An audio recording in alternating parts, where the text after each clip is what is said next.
Hello! Good evening, everyone.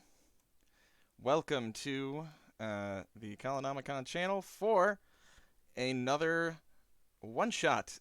This time around, The Witch is Dead, which is just like absolutely one of my favorite games ever. I never have not had an absolutely fantastic time playing this game.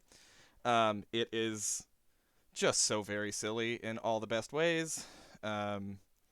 And features like cute animals and cold-blooded murder, and really, what else can a guy ask for?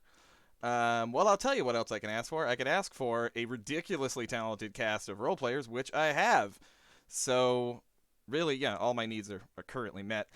I am so happy that all of you agreed to go along on this ridiculous ride with me and with each other. Wherein these five will adopt personas of cute little furry woodland creatures that are on a vengeance quest to tear out a man's eyes. I mean, what a great premise for a game. Come on. Just give me a break. So, before we get to the eye tearing, let us go around, introduce our cast for this Sunday. Tell us who you are and what you do, but don't tell us who you're playing, because we don't know yet, with I think one exception for that, and we'll start there after. Well, hey, don't give me that look, Nat. I gave everybody. This is a game where you roll randomly to get your character, and I gave everyone the option of doing it in advance or doing it here live. There's no wrong way, not better, worse, just different. And some took the option and some didn't. So we will. Nat, you're looking at me like I'm judging you, man. It's fine. It's all right. Oh, don't give me that.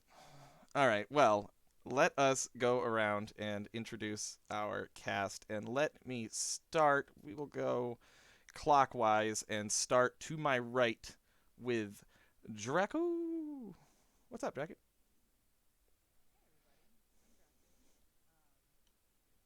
this is me. I'm excited. I haven't rolled the character yet. I've played this one other time, and it ended beautifully. So, Oh, Draco, we're having an audio issue. Sorry, I just noticed you're not coming through. Hold on a moment.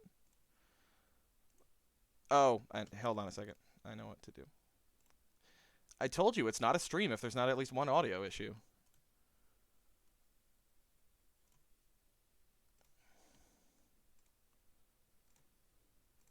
Try again, Draco. hello. There we go. Hello.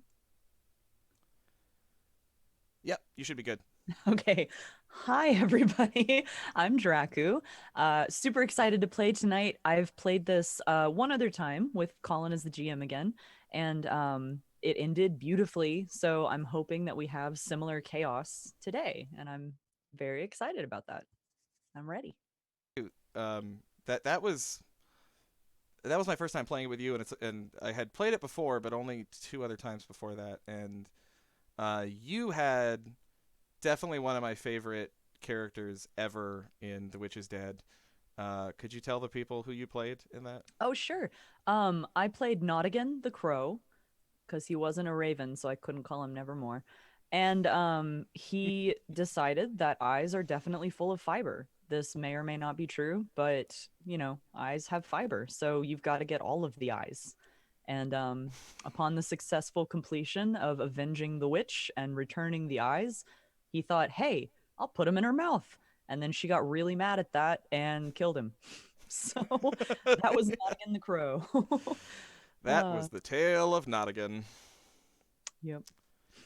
We remember him fondly, and we'll see him again someday in another life. All right, down below, my dear Dracu, is Nat. How you doing, buddy? Hi, I'm Nat. I'm gonna have some fun here, being a little reckless. What day Just a is it, little. Nat?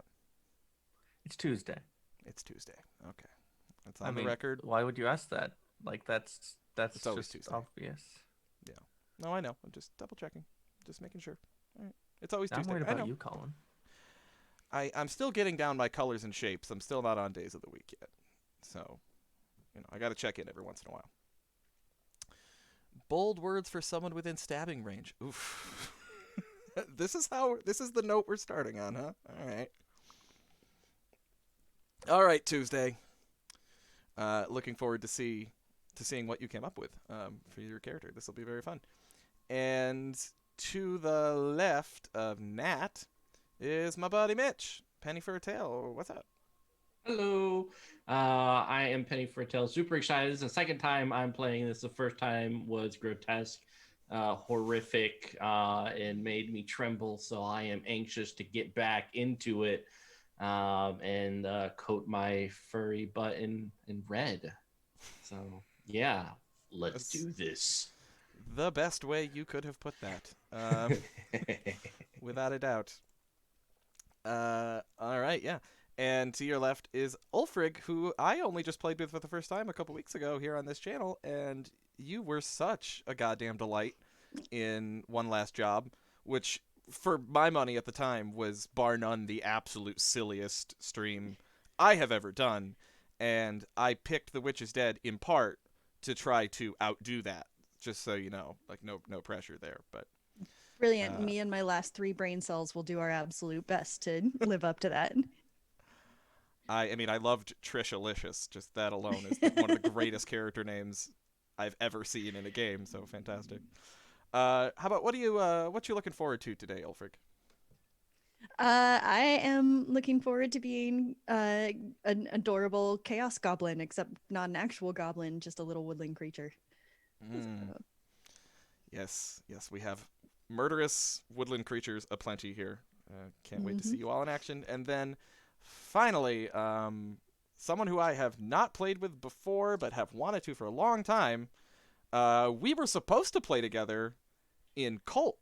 I know. But I was sick that day, and I didn't make that last episode, so we did not get the chance. No, that is totally okay though, because now we get to play this wild and chaotic game, and I'm so excited. Hi everyone, I'm with the Brick or Ray. I am most looking forward to, I think, everyone else's character. I don't know why. Like, I'm excited for mine, but I'm excited to see what everyone else creates with this chaos and just watch it all just get unfolded. But yeah, I'm excited to play with everybody because it's the first time I get to play with most of everyone except for Nat as a player. Because I played with Mitch, but Mitch was running the game. So it'll be nice to finally play beside you for once. But I'm excited. This is gonna be a great time. Yeah, and is this my first time ever GMing you, Mitch? Or have I? I think so. Oh, no, not technically. The Fey Grinder with Mr. Meaties. I GM'd you that when the premiere of Mr. Meaties. Yeah, you were the birth of Mr. Meaties. You are technically I was more the like dad. The midwife for Mr. Meaties, I think. And that's on my conscience now. It should be. Live with that. So yeah, it scares my kid. Thank you so much for that. Is there a T-shirt of Mr. Meaties? Did we ever get that made? Not yet. I asked for a censored version because I realized the original version had his meaties on display. And so as much as I think that would be a funny ass shirt, I was like, okay, let's scrape out the meaties and just make Mr. Meaties and a kids friendly Mr. Meaties. I'll be honest, there was like a hot second when you got that thing made where I was like, Mitch runs Encounter Roleplay now. I wonder if he's going to do some rebranding and like make that our mascot. and I didn't sleep that night when I thought of that. One day, I think at the next convention, I'm going to hire someone to dress up like Mr. Meaties and just walk around the exhibition floor. And that was no explanation, nothing, just chilling. Mr. Meaties, I think whoever does dress as Mr. Meaties at a con will be firmly but politely asked to leave, would be my guess. Probably. He's such a good guy. So, for those who don't know, The Witch is Dead is a game that involves a bunch of witches' familiars. The animal familiars of a witch. Magical creatures that are actually themselves capable of a bit of magic, though not much, just a hair. But alas, you know what? Why am I doing this? I should just read to you the intro of The Witch is Dead, because I just never get sick of reading this. This is a one-page game by Grant Howitt, who is sort of a granddaddy of this channel itself, because we started playing so many of his one-page games, and they're all fucking great. He hasn't made one yet I don't love, but this one is my favorite, without a doubt. And so I would just like to read the beautiful little intro that Grant Howitt put on this little one-pager, and it goes a little something like this. Once upon a time, there was a kind and wise and benevolent witch who lived in the forest with her familiars, and her life was peaceful and happy. Until I accidentally closed my window. There we go. And peaceful and happy until a fucking witch hunter broke into her cottage and murdered her, and now she's fucking dead. But if you get revenge and kill him and bring his eyes to her corpse within a week, she'll come back to life. Or so you've heard. Even if it doesn't work, at least he's dead.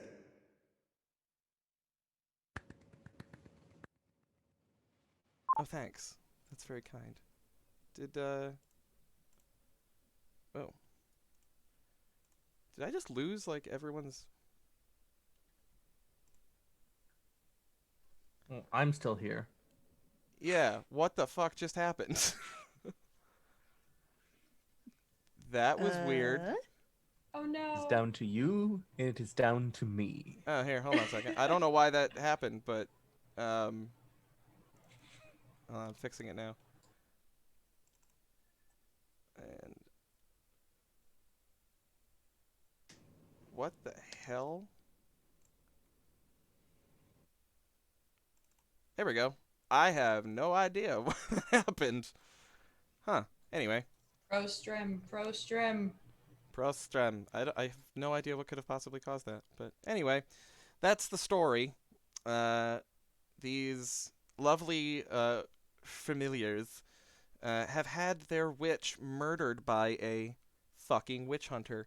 And it's time to get revenge, steal his eyes, and bring her back to life. But before we can do that, we have to find out who all of these lovely people are, and what manner of critter they will be today, and what magical powers they have. So, let us roll the music. Ah, triumphant. And let us begin. First of all, Nat, you rolled yours up in advance, so let us I did. hear what you have created, my friend. So, the first roll is a 5, which determines your animal, when I landed on owl. The second choice. one determines what minor spell the witch taught you, and I rolled a 3, which landed on speak human. Oh, that's handy. Yeah. Well, we got one. So I am Sebastien Birdwho, our lovely owl messenger who likes poetry, the moon, and knives. Sebastien... what? Birdwho. Birdwho, I see. If y'all could put your names on the Zoom meeting, too, that would be handy just for me. Sure. Well, that's fucking exciting. He loves the moon. That checks out. He's an owl. But also knives. And poetry. And poetry, sorry. Excuse me. What did Sebastien do for the witch? In what way did you serve the witch? I mentioned he was a messenger. Oh, a messenger. I'm sorry, I missed that. I see. Yes. Makes sense. Can speak human. Checks out. All right. How strong is the human that Sebastien speaks? Is he fluent, or He thinks he's better than he is, but he fancies himself a poet at times. yes. Okay. So he tends to deliver messages in sort of a prosaic kind of. Well, he tries, I see. He tries. but he's only as good as Nat is, so that's like medium. All right. All right. I love you already, Sebastien. Bless you. Well, that's Nat. So now we're gonna do some rolls, and I think I'm gonna take these just one at a time.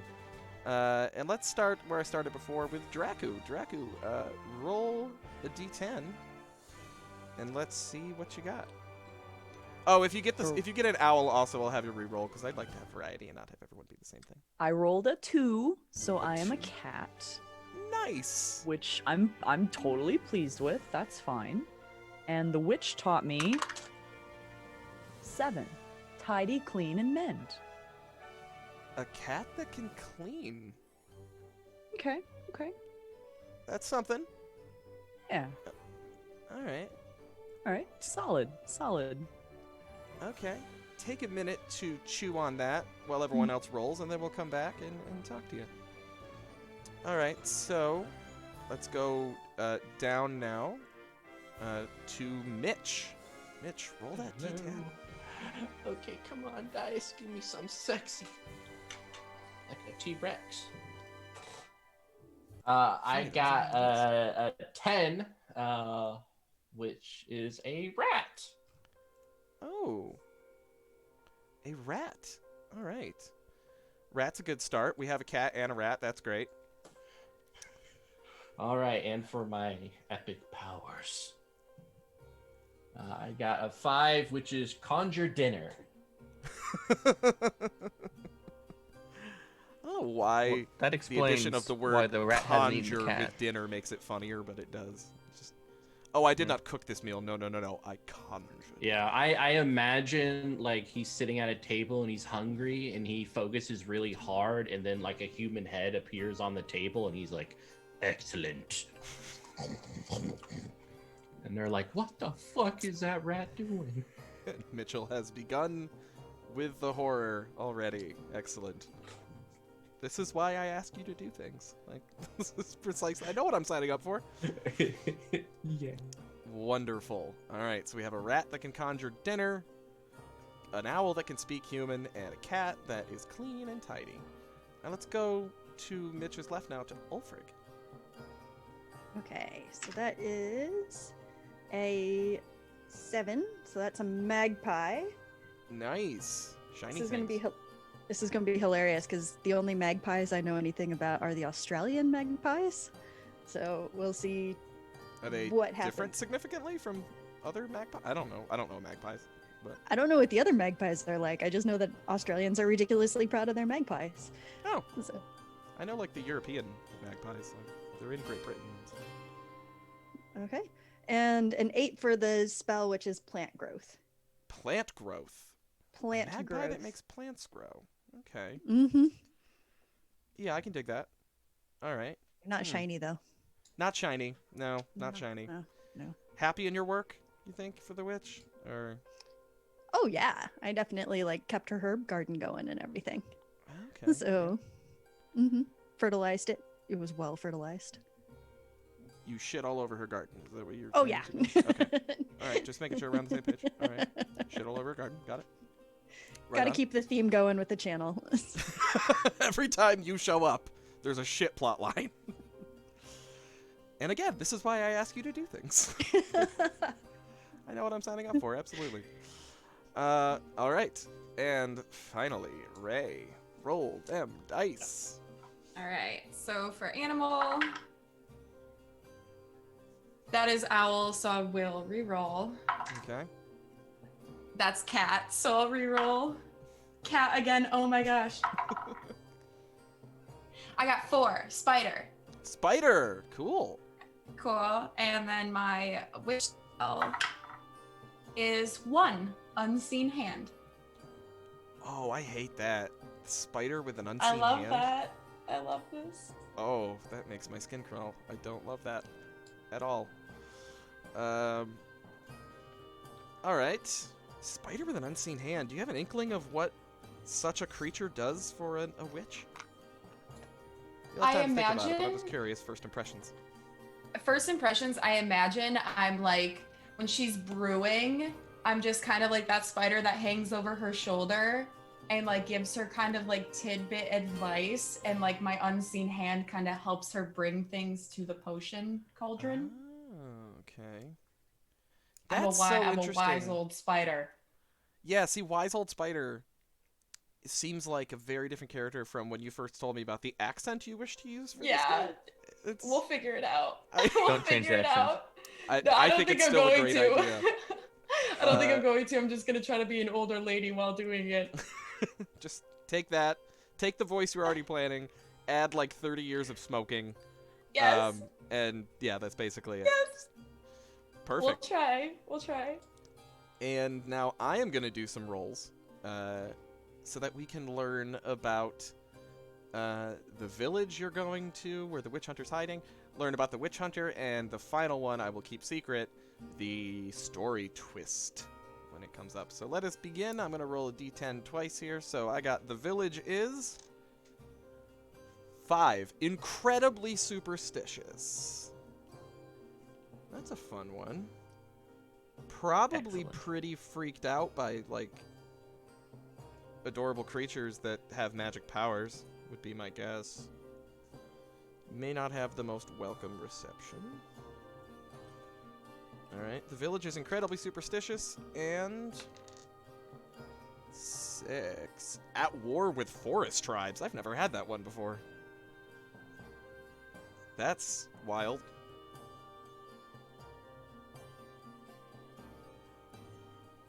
Alright, write that down. The witch hunter is... This is really where the rubber meets the road with this game. The witch hunter is... 9. Jolly and well-meaning. Oh, this is very new. I've Very never dead. had that one before. Oh, this might be like the Very Christmas dead. edition. You're killing like witch hunter Santa Claus. Jolly and well-meaning. And finally, the twist.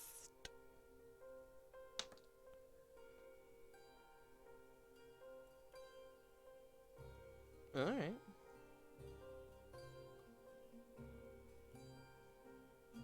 That is also one I've never had before.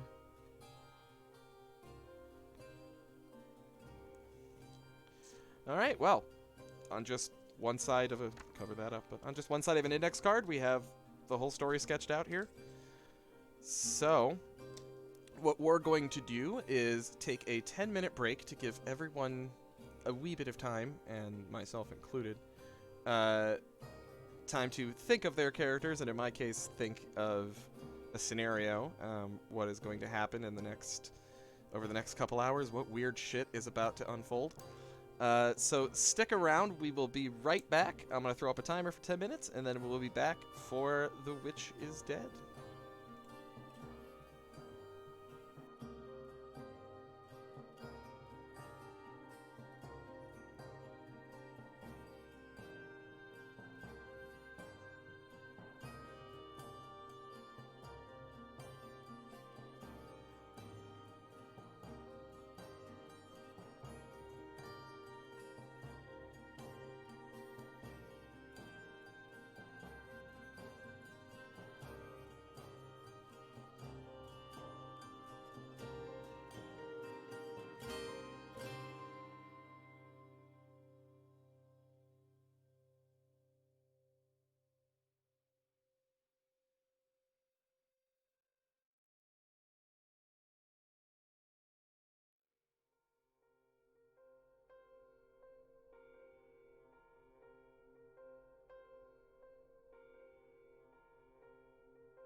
All right.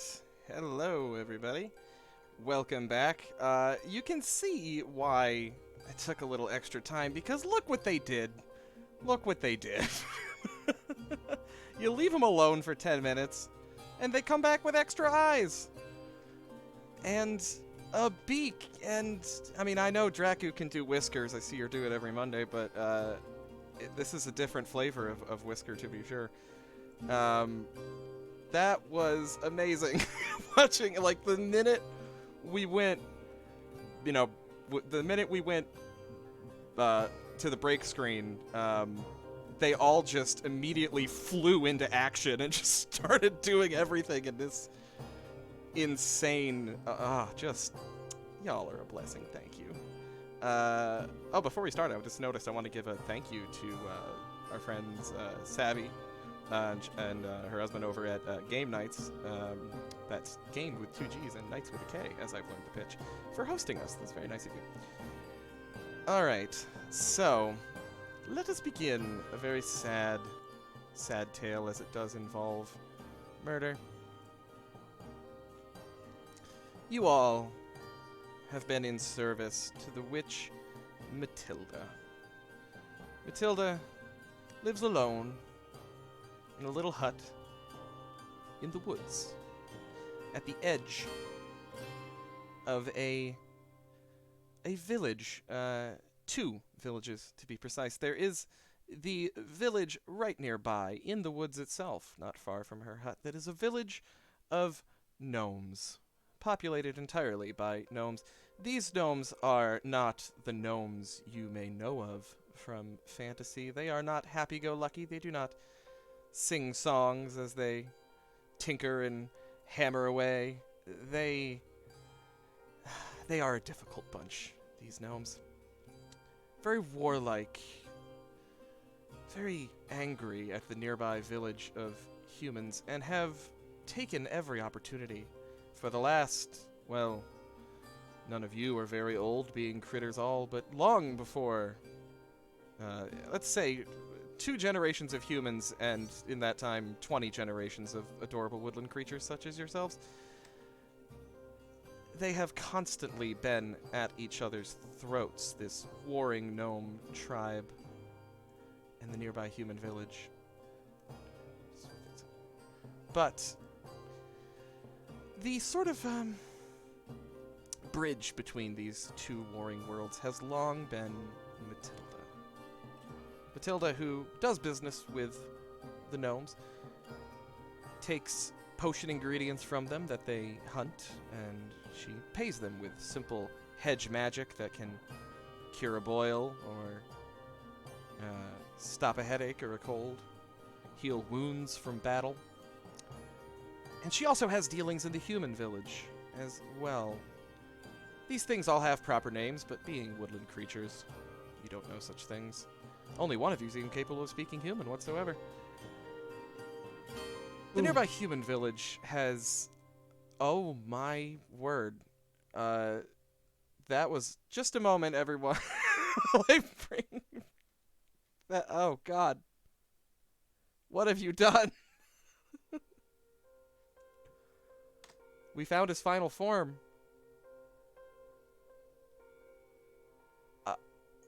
I'm ready.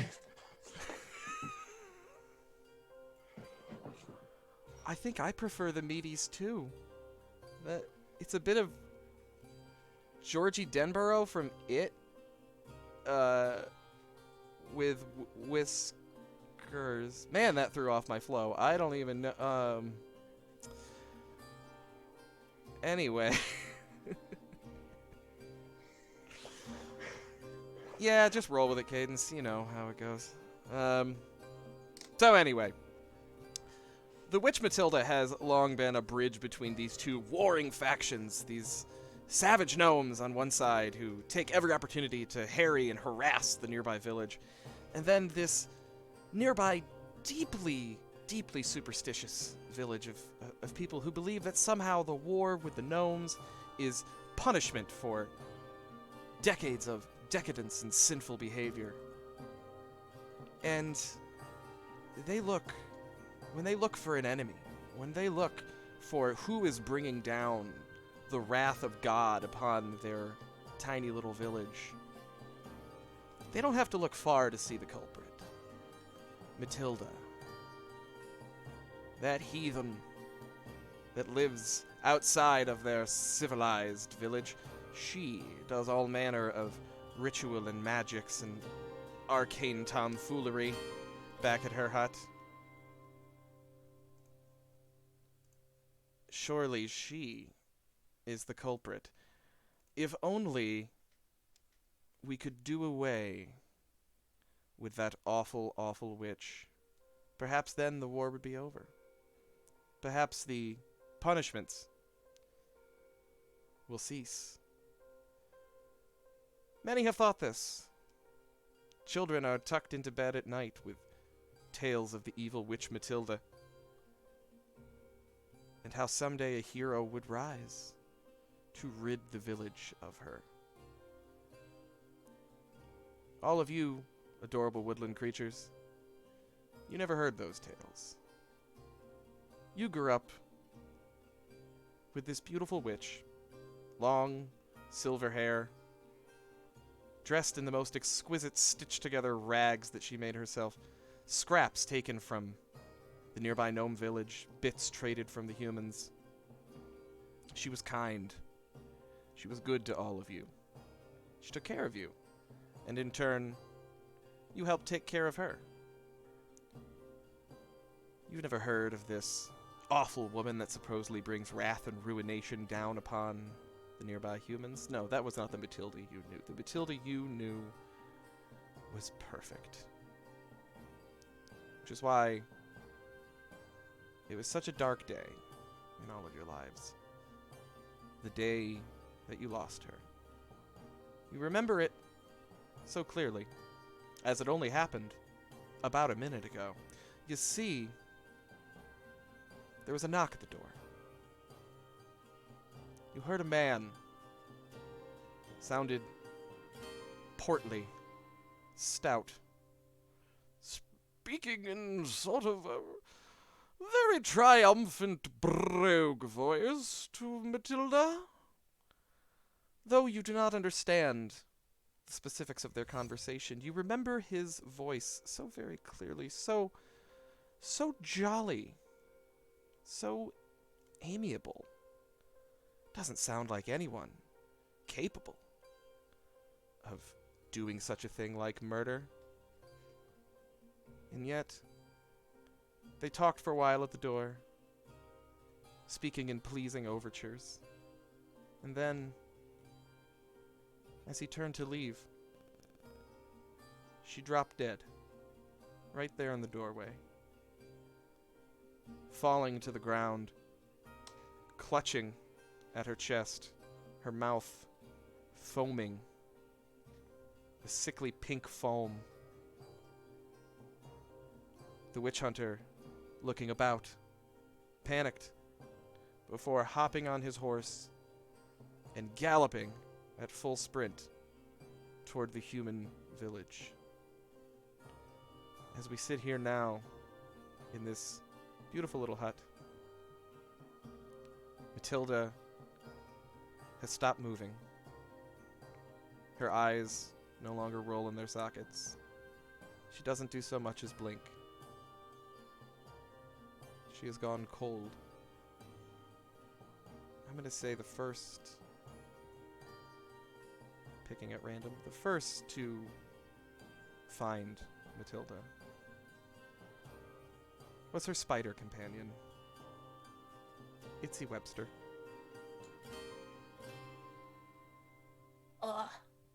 Hey everybody, we got a problem here. Can we gather around? Everybody, we got a problem. And I'm gonna try to start crawling towards her. Yes, you skitter across the floorboards, and Ray, could you just give me a truth here? Tell me something about the witch's hut on the interior.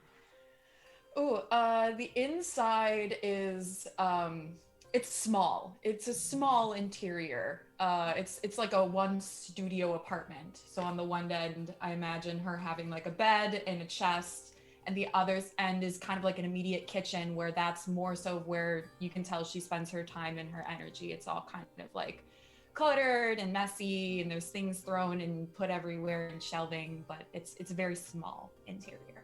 It's I'm gonna say because it's a studio apartment, she has a Murphy bed.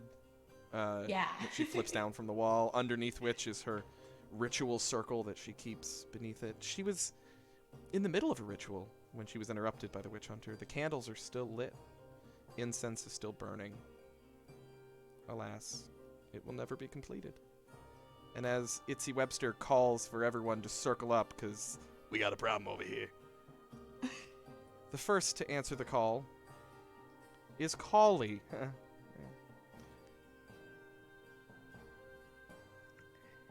Oh my god, what happened? Ah! This is too much. I can't believe it. I can't believe it. So, I don't know. I was just looking at her, and then the next thing I know, I look away, and I look back, and she's on the floor, and she's got pink foam coming from her mouth, but there's some problem. I mean, I don't know. I didn't see nothing. Did you see something? I mean, there was a bloke, and he was in a red suit, and he was like walking out the door. That's all I know. So we got a man? So you're telling me a man came in here and killed her for no reason?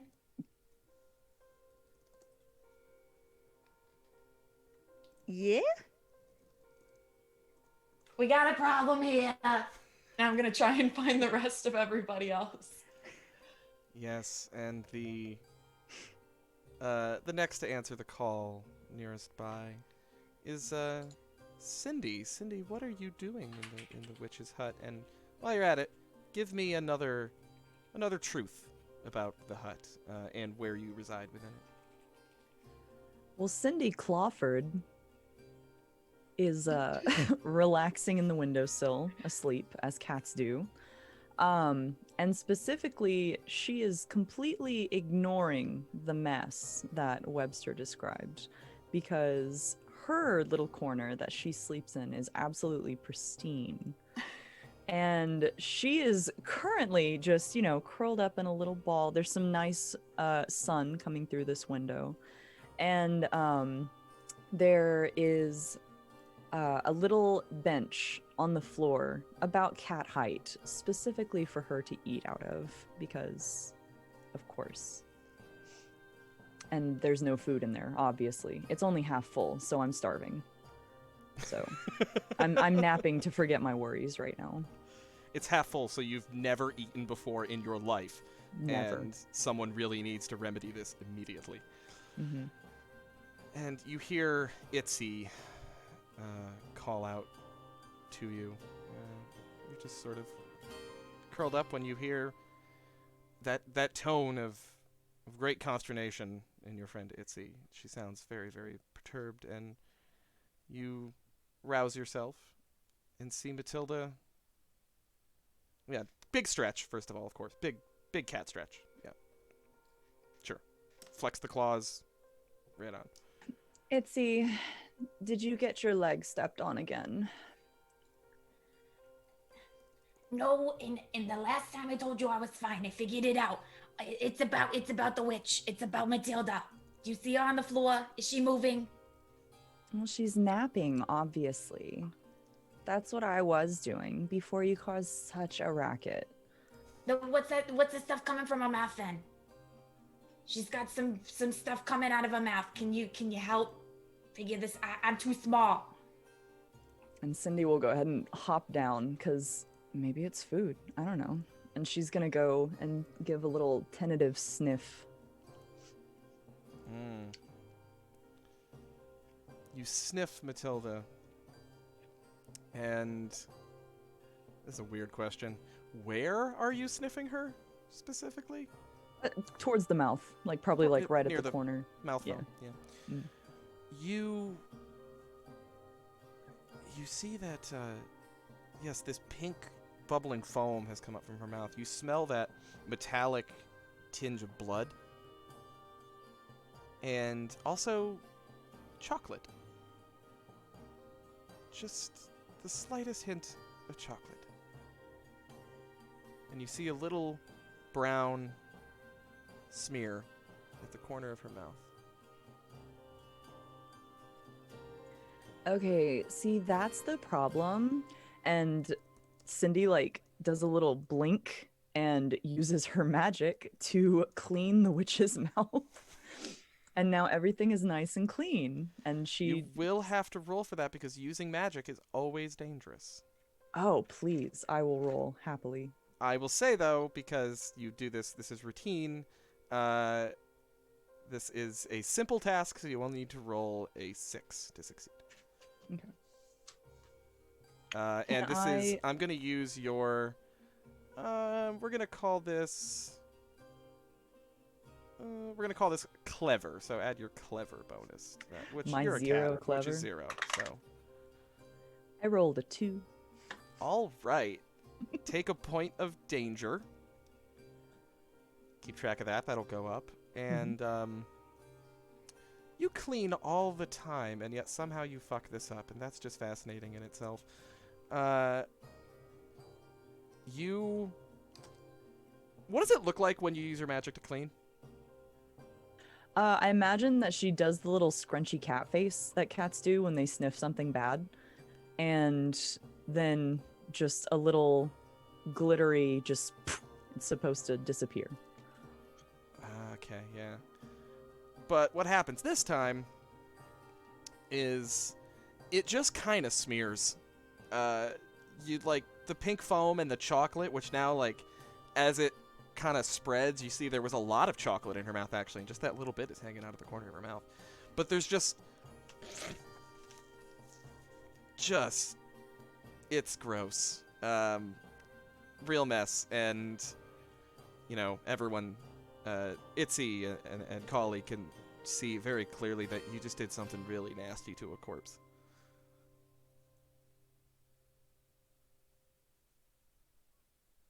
You feel good about that? I feel rather indifferent about that. She's looking better now, and she just goes back to taking a bath. Perched directly above the body, in the little rafters beneath the thatch roof of the hut, is Sebastien Birdwho. Sebastian, what's it like up top where you hang out beneath that thatched roof? What's your setup? So I think it's pretty dry, and Sebastian has taken advantage of that to snag every loose piece of paper he can as time goes by, and knives, and stash them up on the top of the beams that are exposed in the rafters. Oh, wow. So there's just knives in the ceiling. Knives in the ceiling, like stuck right in the thatch? No, like on the rafters. Oh, okay. So they could, fall over if the house gets jostled too much. Oh, wow. Does your magpie friend know about this? Because knives Probably. are shiny. Oh, shiny things. Yeah, I like them. Oh. Where are they? Oh, no one said anything about that. Sebastian, you are in the rafters. You were having yourself a sort of afternoon nap. Things are quiet out here most of the time. The witch doesn't get very many visitors. And you were roused when you heard the thud of her head against the floor. And now, looking down, you see that she lies still. Some of your friends standing about her, and her face is just smeared in pink and brown, and it's nasty. What do you do? He's gonna glide on down in a bit of a spiral, nice and quiet, as owls will do. He goes, "What happened? Who happened?" I just found lying on the ground. Some man walked in, and I turned around for a second and turned back around. She's lying on the floor. Cindy's over here telling me that it's chocolate. I don't really know what to make of the whole scene. A man. One man or more? How many? 1, 2, 3? Just one. Just one man. Okay. And what happened to her face? Don't worry about that. I cleaned it. It looked a lot worse before I did anything. I'm using like four of my hands to like stand up and like no. I'm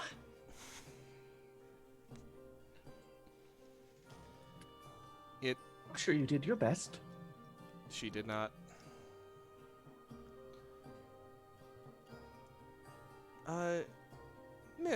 Mitchell. First of all, remind me again what animal you are, because I've already forgotten. I'm a rat. Oh, you're a rat. A rat. Yeah. Okay, just a moment. Yeah, so...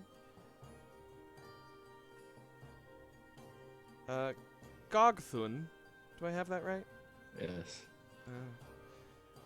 You were the only one not in the hut at the time that it happened. You were scratching around out back, where Matilda has a little garden.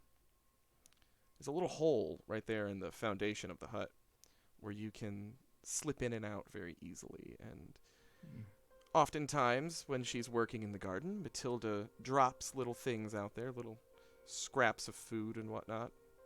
And so you've taken it on yourself on occasion to go out and find little bits, little scrumptious morsels.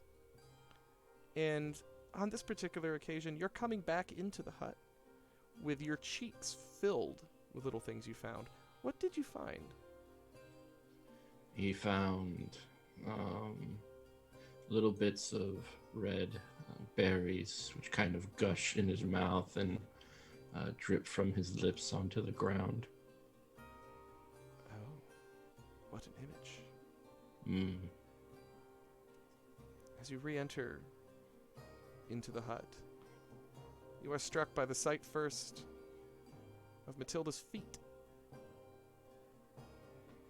Lying on the ground, the soles of her bare feet facing in your direction, and you can see her hand laying across the floorboards, the other beneath her head, and a mess of pink foam and chocolate dripping out onto the floor and all over her face.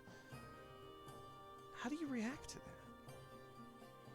He squashes his mouth closed, squelching the red berries as it drools out from his mouth and his nose. Places a little paw upon the toe. My people were pilgrims in this land. We walked decades, and it seemed as if we would never find a home. And here she lies, my love and my home. By this toenail which I grasped with my little hand, I swear I will drive this underneath the flesh of any who is the product of this malevolent spell, this hatred, byproduct of this world. And he turns to everyone else. Us 5, her disciples. We should go out and preach.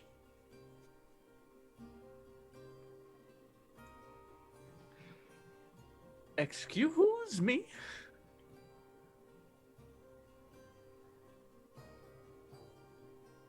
Use your teeth. Tear asunder. It can only be the humans who are responsible for this.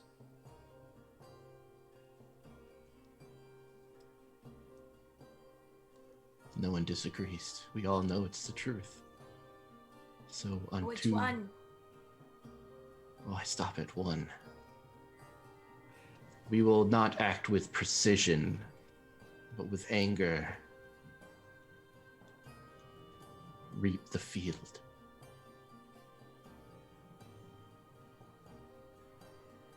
I'm gonna nudge at Cawlie, who's probably still kind of standing close to me since we really haven't moved, and just kind of like lean in and just be like, I always kind of forgot he was the brooding one. Oh, I didn't know rats could have that many kids. He's got kids. Well, you said he was brooding.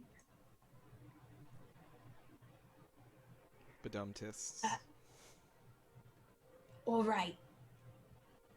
So, and she'll motion back to the rat, to Gog'thun. So, do you have any idea of how we're gonna go about in grabbing all these humans if you just want to wreak war on them? Do you have a plan? When they come into the cellars, they poison our wells and our food.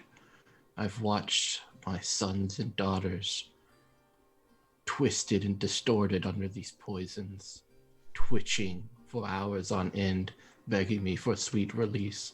One that I was more than happy to oblige them with. My teeth have done horrendous things, and I think it's about time to do these things to those meaty flesh bags with their bones and their tall statures. And the shiny things. We could take the shiny things. I guess we can do that as well. So, Oh, well, maybe she's just asleep. And Sebastian's just gonna jump on her and just stab the chest a couple times with his little claw. Just like Talons. claws. Watch out for the claws. talons. Yeah. Trying to just wake her up. That's the idea. Yeah. You jump on her a few times, just kind of hop with your talons, and you are shredding her gown, but there is no sign of life, and you feel as your feet hit her over and over again, Sebastian, you can feel that she is cold, and is, even as you move her, you see that as you stomp, her body moves slightly, but rigor mortis has begun to set in, and doesn't actually happen that fast, but whatever, has begun to set in, and she is just utterly stiff and lifeless, stiff as a board. Nothing going on. Can I skitter over to the ritual circle and see if I recognize what she was trying to do, since I've like helped her with stuff before? Can you just tell me how you're investigating it? Like, are you? So I would like skitter across the floor and probably go up one of the beams in the room to get to where kind of Sebastian kind of hangs out, to get on the rafters above it to get a bird's eye view as a spider. And see if she recognizes the pattern or anything, because if it's a ritual circle, she would understand shapes, not necessarily, she can't read human words, but if she's like recognized this pattern and understands the layout of what this ritual was supposed to be doing. Okay. I would like you to roll for me plus clever. Okay. To see, because there is a slight danger here. Okay. I have a 2 for clever, so I rolled a 7 plus 2 is 9. 9. Okay. 9. Yeah, that's good. You do recognize this magic. This is a spell that she's done many, many times. It is a spell that makes, that causes crops to grow.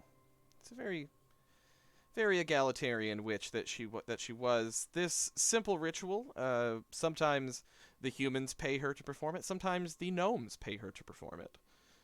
But it is a relatively straightforward bit of magic that targets fields in the area and causes their crops to grow plentiful. And it seems as if, on this particular occasion, when you look at the runes, she was looking to help out the gnomes. There was some field of crops. It's almost like the runes form almost like GPS coordinates of where the spell is to take place. And you can tell she was targeting the gnome village. She was doing them a solid.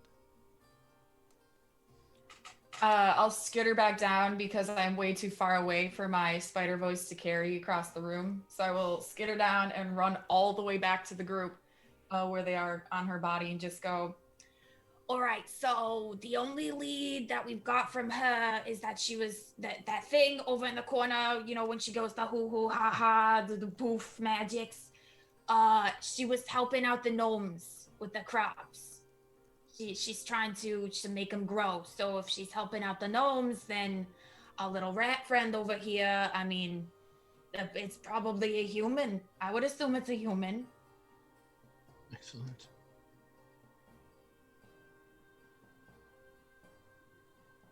Not quite sure what else I can do, though. I'm not too smart. I'm sure it's Sebastian's gonna fly up into the rafters. Okay, what you doing up there? Oh, I'll be back in a minute. Okay. Sebastian flies up into the rafters. Is anyone good with like smelling things? Should we go outside to see if they left any tracks? Yes. I think it's the hubris of humanity to speak on their deeds, especially soon after. We follow the path, we head into town, and we find the one who squeals the most.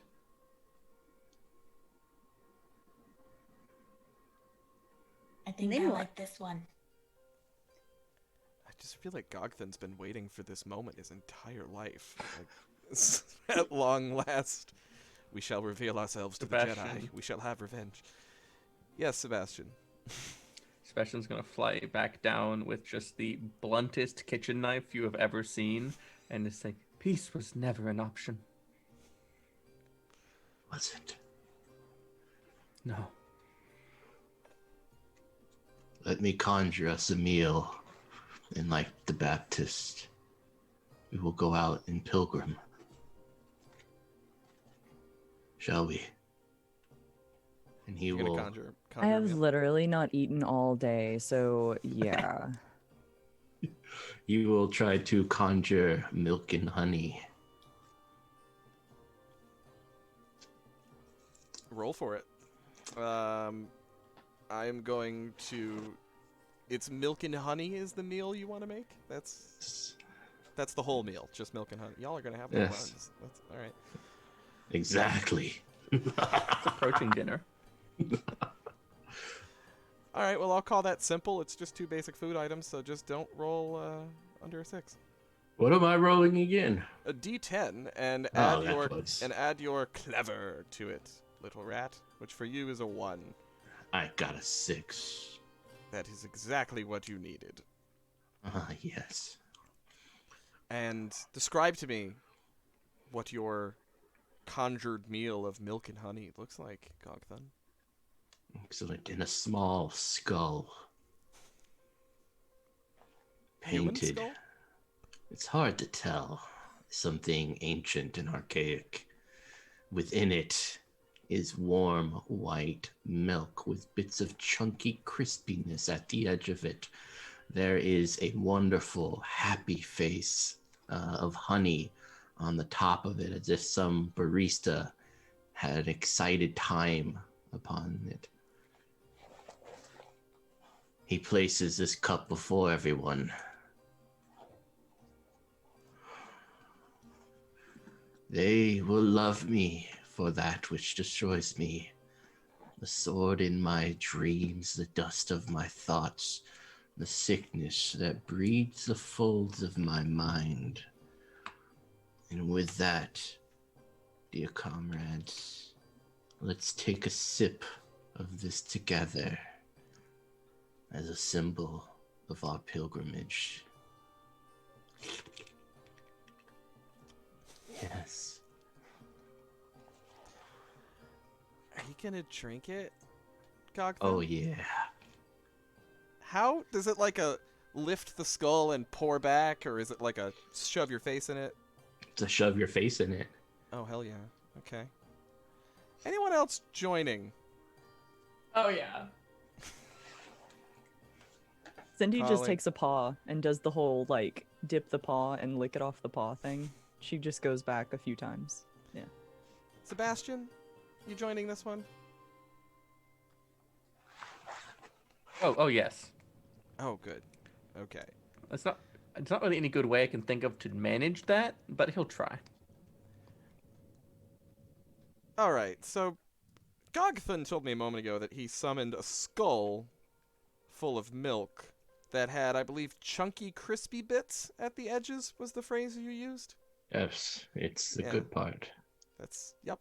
Okay, so everybody roll plus your fierce because this is going to be very bad on your tumbly. You need a 6. 7. Eight. Ray, you got a 5. Ray, take a point of danger. Okay, what do these points of danger do? If at any point you roll under your danger, you Okay. die. Okay. So currently you have 1. Okay. But this will only go up. You don't necessarily die. You'll be in serious trouble. You'll either be dead, trapped, lost, or captured, if ever that happens. Okay. Um, Cindy Clawford, you had a what? I had an 8. An 8. You're fine. Sebastien? 10. 10. Deuces. You are fine. Cawlie? An 8 as well. An 8. And Mitch, what was yours? 7. 7. All right. So everyone drinks this stuff down, but Itsy, you tell immediately. It's like that. If you ever had a night out where you had that one shot too many, and the minute it goes down, you're like, that was a mistake. Nope, shouldn't have done that. Oh, I totally forgot I was lactose intolerant. I can't have milk. Oh, Okay. Like our conviction, it will burn going down and coming out.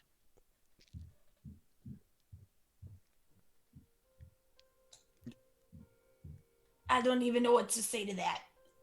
I'm gonna just let you run with that one. Let's go out. We have a journey to commit to.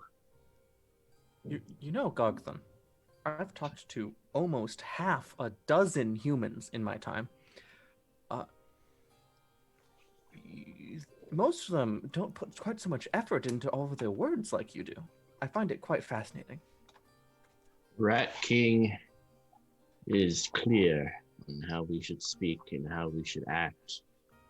Oh God, there's a book. of course there's a And of course, we will follow it until the end. Until Genesis.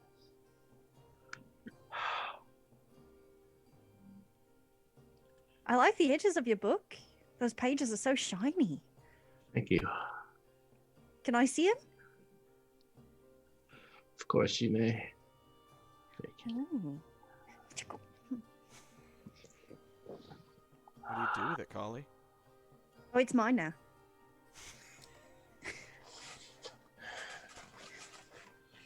Until I find something else that's shiny, then I'll probably drop it. But for now, it's mine. I'm just gonna keep it. Read it. The Rat King is beautiful. Oh, I can't read, but it's shiny and I like it. Fair enough. Oh, yeah, that usually doesn't work. Bonza, mate. That's awesome. Yeah. Cawlie, content with your shiny page book that you will never let out of your sight until you see something shinier. Mm-hmm. What would you all like to do to pursue this witch hunter? The last you heard, he hopped on his horse and galloped off in the direction of the human village, but that's all you know for right now. All you have is the sound of his voice to guide you, which you all heard. And you have a decent idea of what the back of his head looks like as he ran away. But not a whole lot to go on, so how would you like to begin investigating this matter?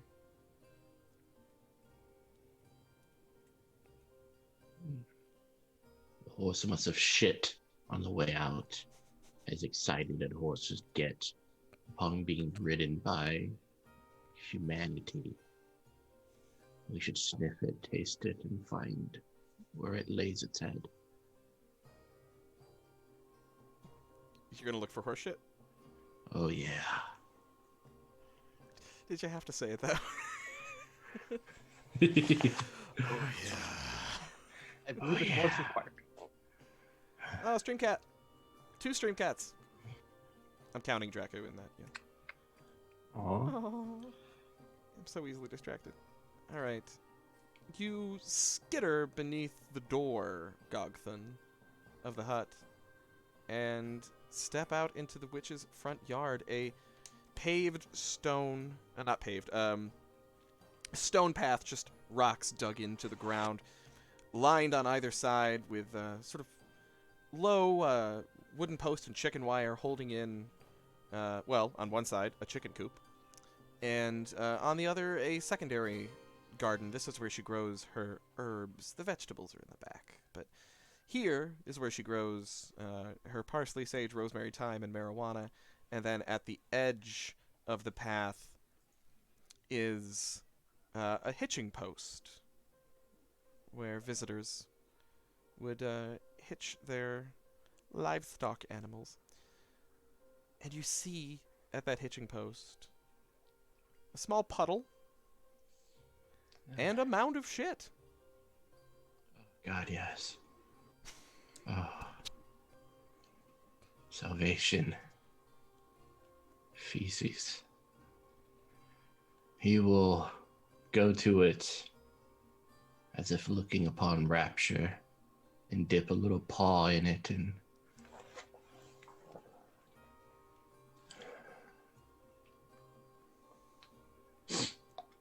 peanut butter, wheat, slight hint of maybe a red wine, vintage, 10 years. Yes. See if I can follow this. He'll try to sniff.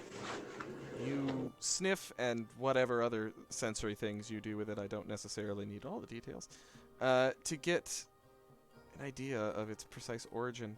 Roll. Can I just say that is one fancy ass horse? Yeah. Yeah, a bit of, yeah, he's well fed. All right, roll plus clever, and I'm going to call this challenging. You will need at least an 8. This is, however, not dangerous. I don't think. It's 9. horseshit. You got a 9? Yes. Well, as Cawlie just pointed out, a very well-fed horse. You are getting, as you said, bits of red wine that perhaps has been mixed in with their water. Vintage. And this, vintage, yes, excuse me. And this feed, this is not simply corn-fed nonsense. This is the good stuff. Oh, God. This is exceptional grains, and you get a hint of, ooh, is that rye seed? Barley? With some spice. Almost like it's been fed like a delicious spiced pumpernickel. It is exquisite. And ooh, what is this? Butter. Oh, yes. Butter. I like it. And the taste of pie crust. This horse was fed like the decadent kings of yore. Whoever this witch hunter was, they were clearly someone with great wealth. But not just great wealth that they were willing to share with their beloved animal companion. The decadence. The rich sit upon their laurels while the rest of us have to tear into our children just to find sustenance. It's a rich one, this one. I say we go to the town and find the tallest house. Whoever isn't properly paying his taxes. It's really tax evasion is the crime here, not murder. Exactly. Meanwhile, back in the hut, what are the four of you doing? As you see from underneath the door, and for those of you who can fly out the window, you see Gog'thun out there next to this mound of horse shit, just really getting a little too into it, and like grabbing and sniffing and rolling around and kind of doing that sommelier kind of thing. So, is everyone else starting to get worried about Gog'thun? Yeah, I've been a little worried about him for a while here, but you know, Gog'thun's gonna do Gog'thun, I suppose. This is why I bury mine under the marijuana. Your shit? You mean and she like looks at like her like Itsy's got a fanny pack that she like rolls her own cigarettes with the herbs from the garden. So it's just full of just like these pre-rolled cigarettes and marijuana sticks. Like she just kind of looks at her fanny pack and then looks back up at Cindy. You what? You do what with you under the marijuana? Well, yeah, you can't leave it out like that. That's disgusting. I'd have to clean it. So I just bury it, and it's fine. Okay, I'm not gonna ask any of you what any of y'all do with the rest of your shit. That is your business. I'm out of this conversation. And I'm just gonna start like trying to It's my way to the door to see kind of like going in that direction. Just like shaking my head the entire time and like sputtering under my breath. The shit in the fucking marijuana. What is going on with this place? He's rolling in shit. She's shitting in the herb. What's going on here? Like just kind of like just bitching to herself. Yeah, and speaking of shit, you are so fixated on all of the shit talk that you step in something brown on your one of your little arachnid legs. You suddenly feel something stick. What is that? And I'm gonna look down It's to chocolate. try and figure out what I stepped in. And Well- it's now you notice that there's chocolates, little bonbon kind of chocolates, that are strewn across the floor. You didn't notice at first. You were up close with the witch. They went flying, it seems like. And all across the floor there are these looks like little caramels and cherry cordials and coconut creams and all manner of delicious assorted chocolates, all strewn about the floor. And as you look over to the witch, when you look at Matilda, you see that there is one still clasped in her right hand, melting between her fingers. I'm gonna go over and kind of like crawl basically like up her hand and kind of just, look over and see what kind of chocolate it is. Okay. The one in her hand has not been bitten, so you can't see the inside of it. You'd have to crack it open to know what it is. Is there one around, after I see that it hasn't been bitten, is there one that has been bitten that she dropped? There doesn't appear that she dropped it. It appears that she was chewing on it, and Cindy Clawford smeared it all over her face. Okay, yeah, okay. I'm going to try and use my unseen hand to pick up one of the chocolates and like drag it outside so we all can kind of just like look at it, should that be important. Okay. Moving a chocolate is pretty freaking lightweight, so I'm going to call that a simple task. So you're using magic, so that's dangerous, so just roll and don't get under a 6. Is it a straight roll or do I add anything? Oh, sorry. I would call this, for this one, you're trying to move something. So yeah, drag push, so fierce. Okay. Which is nothing. A 10. A 10! You do it with panache. The chocolate lifts up off the ground, twirls a bit, hovers, does a couple loop-de-loops, and follows you outside. So, very quickly, the way that she gets her unseen hand, she kind of very quickly does a spider web, but in the middle of the spider web, it looks like a person's hand, and as soon as she's done with the spider web, the hand kind of lifts out of it, and once it grabs onto whatever she's using, the rest of the spider web kind of like holsters it, so it kind of looks like it's in one of those like drip sack sort of like casings, and it will be like dragged behind her, kind of like in that casing, and then whenever it's let go, it kind of like drops out. Oh, that's and super it cool. unfolds it. That's awesome. Righteous. Hey. So you So all yeah, see... there's like just this like tiny spider drop hammock looking thing following behind her as she goes outside. Yeah, so you all see Itsy dragging a chocolate outside. Itsy, you have to scuttle under the door. Easy enough for you to do. You're a spider. The chocolate dragging behind you. For the other folks, you'd probably have to go out the window. But Oh, easy as. Yeah. Okay. Hop, hop, flap. and as I'll Sebastian, assume that I can probably hop out pretty easily. Yeah, oh yeah, no problem. So Cindy, you jump up onto the windowsill and get outside. And Sebastian and Cawlie come out, and you see now Itsy with the chocolate sitting there in front of the door, and again off to the right, further down the path, Gog'thun still just going ham on a mound of horse shit. Yeah, he's doing that.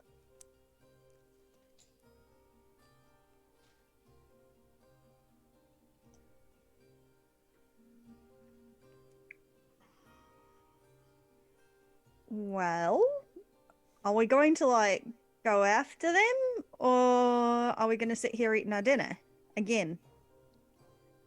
I am full. Well, I'm bloody hungry. You know what I'm hungry for? Revenge. Yeah, let's do it. Flesh. Yes. Off with us. Maybe we can ride some of the larger friends on our pilgrimage. My tiny feet can't make the journey on its own. Do you got larger friends that we just don't know about? Have you been cheating on us? Oh, I'm looking at Cindy. Can I ride you to the village? Can I clean your paws first? Because We that's can. not touching my fur. Yes, of course. Come. And I'm gonna attempt another clean spell. 'Cause Simple why spell. not? Don't get under a 6, and I'm gonna call this clever. 7. 7. Got it. All right. His nasty, grubby little paws are cleaner than they've ever been. You even got under the nails. Yes. I think we are ready now. And then I can climb up. you hoist yourself back onto Cindy's back. And Itsy, you are pretty small too. Do you need to ride with someone, or perhaps take a flight with someone? Can I ask one of the birds? Can one of you lift me? Whoever doesn't have a preference against spiders, I'm not gonna creep you out. I promise I won't touch nothing. I'll keep all 8 legs inside the vehicle at all times. Oh, yeah, mate. No worries. Hop on it. All right, and I climb up onto Cawlie's back. Sebastian left alone. But you're not alone, Forever. Sebastian. You have a knife. I do have a knife. Speaking of which, Yes. we have a chocolate out here, right? Yeah. I do want to find out what's inside of it. Oh, of course. And she'll before we head off, it's still kind of floating beside her. She'll just kind of drop it, and the little spider kind of the web will unfurl, and there's a chocolate inside of it. Lovely looking So little Sebastian's bonbon. seen knives cut things plenty of times, but he hasn't Oh, done yes. it a whole lot. So would you call it operating a knife dangerous for an owl?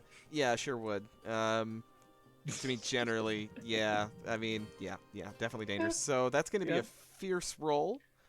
Reasonable. Yep. And I'm going to say this is basic. Difficulty is 7. All right. That's a total of 11. 11. Beautiful. All right. I mean, I think you cut it with great panache, so tell me how cool it is the way Sebastian does this.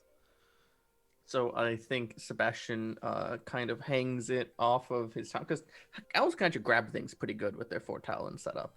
Backwards, like a back talon grab. Flies around, dragging the knife across the dirt road, leaving a little line in it, like, anime run style, and just Anime run, yeah. slices it across the chocolate.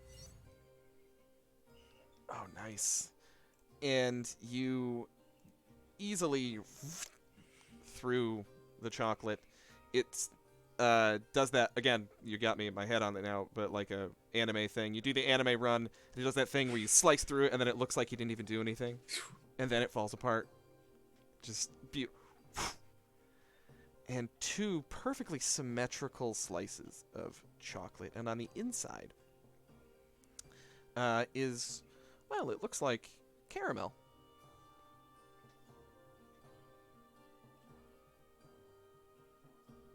Oh. Is it shiny like caramel? Is caramel shiny? Caramel is shiny. It's a little shiny, I guess. Yeah. It counts. Clawford, would you mind giving it a sniff? See if it matches what we smelled on Matilda. I suppose. And she kind of walks over, taking her time. As cats do. Stops, stretches. Yeah, just... Gog'thun, can you move your paw? That's really uncomfortable on my shoulder. And then finishes walking over. Just did the little tentative cat sniff. Yeah. Roll plus clever. This is gonna be challenging. 8, but not dangerous. I rolled a 10. A 10. Okay. You give it a sniff, and you do remember immediately as the smell of caramel hits you.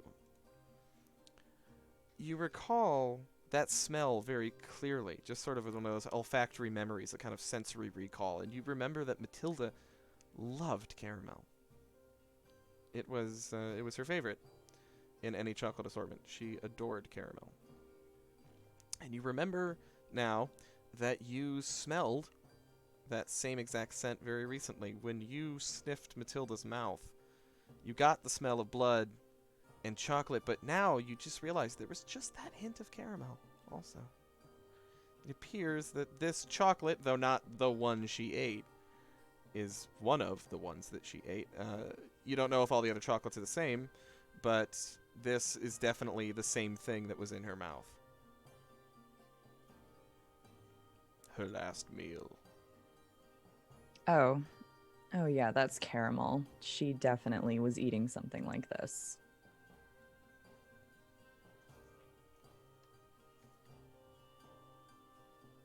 It's a clue. Oh, did he do like what they did at Gog'thun's kids, and they're like, and they poisoned the caramel, and then when she ate it, she, bleh, and all of the bleh. And that's why she's... Well, I mean, there was a bunch on the floor, so I don't know if all of them were poison. Some of them looked a little different. I just grabbed this one because it was the one that was in her hand. But, you know, did somebody you think it was a gift? Or a trap. Or a trap? Yeah, like a gift trap. Heard that very clearly. He yells at me all the time. And Well- sorry, go ahead. Well, I mean, we could. So look for the tallest house in the town because Gog'thun says it's a rich man. Do you think it was maybe somebody who was trying to be sweet on her and like lure her into this gift trap? I think that due to the socioeconomic atmosphere that we find ourselves in, that the culprit most likely wanted to see the gnomes' property value drastically fall due to their crops failing. So anyone who would profit from such a venture, we should find.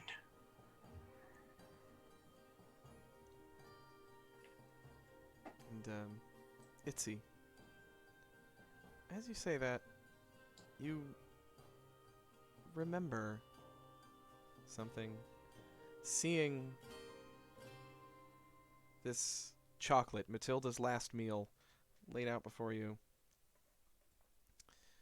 remembering that look in her eyes as she laid lifeless and dead on the floor, from somewhere deep back in your mind comes a song. A song that she would sing as you helped her mix potions, as your unseen hand would drop bundles of herbs into her cauldron. You would help her light candles and lay out the incense. She was so cheerful, so happy-go-lucky, always whistling a tune, humming something. But there was this one, you didn't understand the meaning of it at the time, and, you know, in hindsight, that's kind of weird because it's pretty on the nose, actually.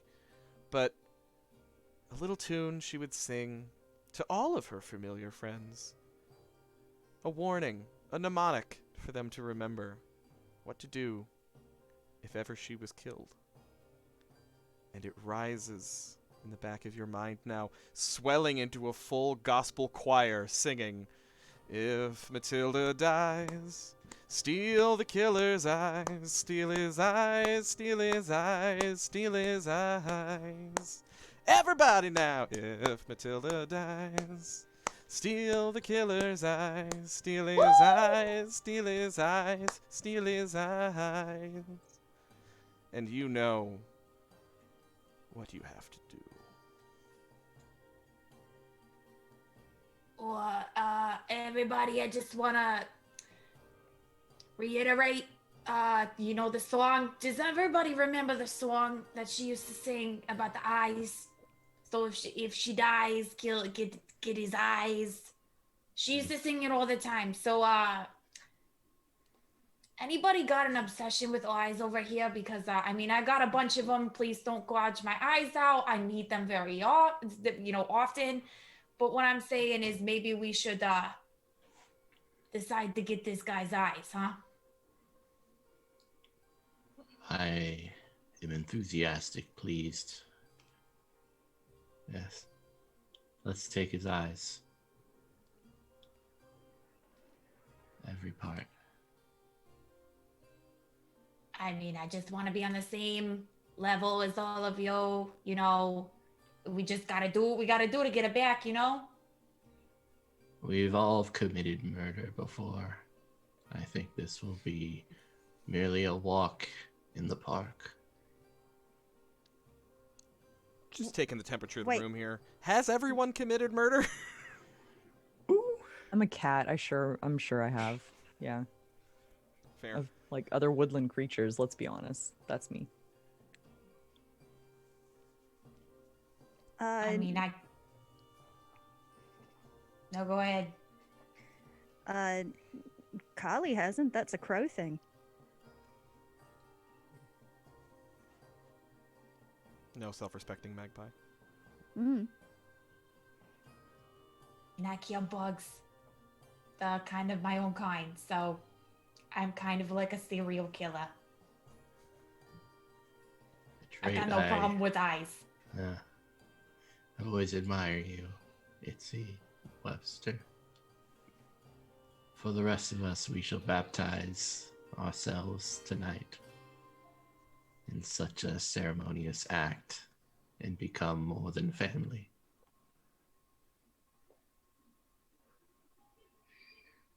Ooh. Now, hi-ho, Clawford, away. Okay, you cannot kick my side like that. I'll Sorry, run. It's fine. Would you like to be petted? Or I can just sleep, or I can talk all the way. I don't know if you're kind of like a silent rider or more of a talkative one. I know what we could do. As we all go down, we could all sing the song together. Usually works on a Zoom call. I was gonna say. I'm not sure I remember it entirely. Maybe Itsy could remind us how it goes. Oh. Bus with a break.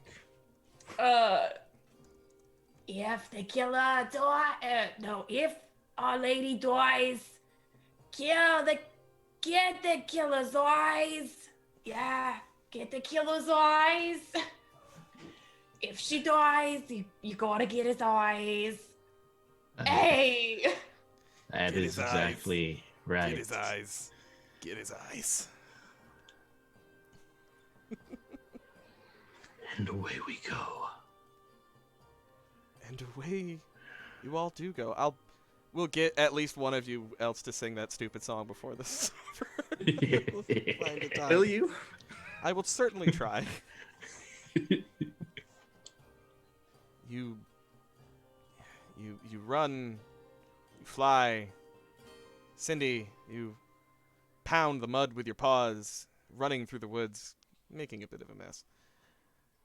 Above you, Cawlie and Sebastien soar just above the treetops, and in the distance you can see the village. It is small, only a few hundred people, surrounded by a tall wooden palisade, atop which are the heads of gnomes. The war has been on for a very long time, and they are vicious. It has not ceased. Not for one day has this village been able to live in peace, nor have the gnome tribes themselves. It's been on for so long, no one even can remember why anymore. And yet, it goes on. It goes on even now. As you run down the path, reach the edge of the woods, and look ahead, you see you are running into a battle. From your right side, a small squadron of gnomes emerges from the grass. They are armed with spears and shields, as a horde of humans charges at them on horseback. The gnomes, small, maneuverable, are hopping about, getting out of the way of these charging horses. There's about 24 all on either side. And you realize that within a few short moments, you will be, Cindy specifically, you will be in the middle of this. What do you do? I think Cindy's gonna like skitter to a stop and like try to reassess her direction. Maybe go around if she sees a back way to avoid this. Okay. Roll plus quick to get out of the way. And we're going to call this difficulty 7, and this is dangerous. That'll be an 11. An 11. All right. You quickly skid to a stop. Gog'thun just holding on your back. Actually, you know what? Gog'thun, roll, man. Roll plus fierce to not get thrown. I got a 4. Ouch. You get thrown, and you take a point of danger. As you skid to a halt, Cindy, Gog'thun tries to hold on, scratches at your ear to try to keep a hold, but can't.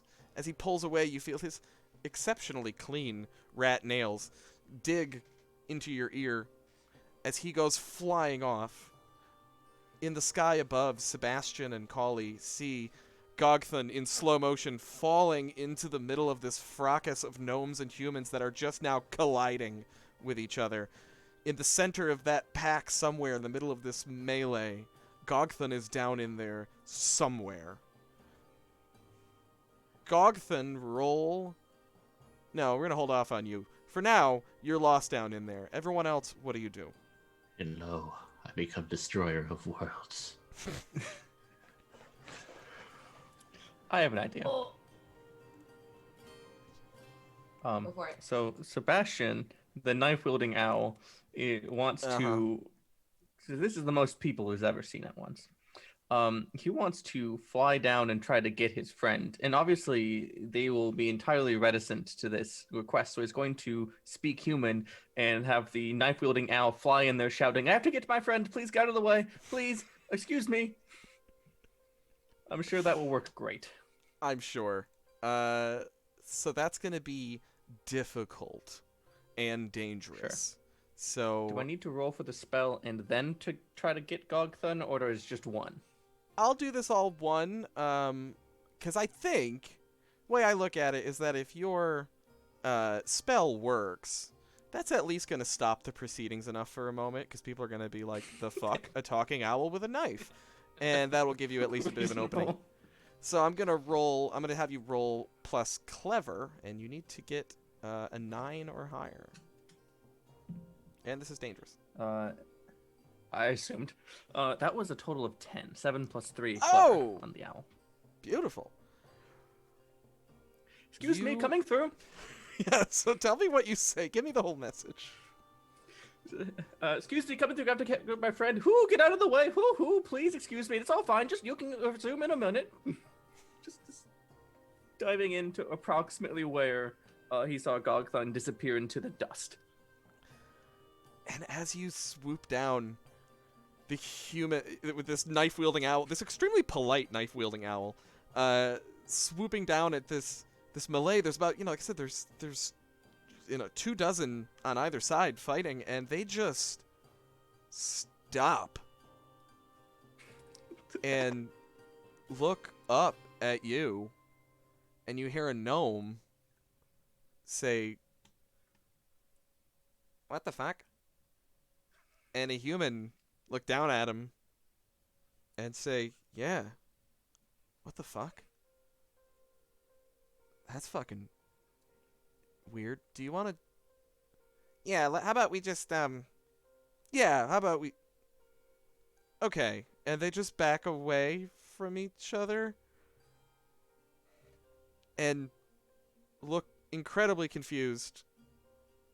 And then one of the other humans at the back of the pack, and I remind you that this village is very superstitious, points their finger and says, "Witchcraft!" and throws a javelin at you. Oh shit.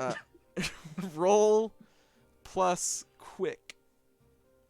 Is it just one javelin? Or is it two? It's just one javelin, 3? yes. There may be more to follow. I hate you. There may be more that follows. But one okay, for my now. roll's just hot today. It's an 11. Oh, damn, bud. You're killing me. Yeah, you swoop out of the way of the javelin. I'm very much seeing this like Star Fox 64. You do yourself a nice little U-turn. Have I spotted And- Gog'thun? You see now, as you dodge out of the way, you dip down low, and you see Gog'thun. Gog'thun, you were in the middle of that melee, and I would like you to roll plus quick to see if you took any damage while you were down there. So this is going to be an 8 task rating. 9. Gog'thun, how do you dip and dodge out of the way of so many stomping feet? He grabs onto the ankles of one of the soldiers, human, and starts going up his trousers. It's the safest place to be right now. So Sebastian, stay you do close to your not enemy. see Gog'thun. As he is in a man's trousers. Indeed. So he's gonna do a little spin around in space and go, Gog'thun's been lost. Oh, what do you mean lost? None of us saw him. We didn't see where he went. None of us. I thought you were an owl. I thought you had really good perception. I thought your eyes were your prize.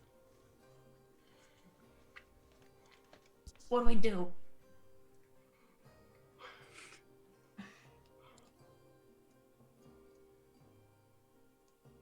Oh, Did someone break Colin? Oh, he's gone. we're free. We've broken taken over him. the game. We've taken over the world, and we've taken over the game. One of the humans obviously took him. They're jealous of his ideas. Witchcraft! Get him!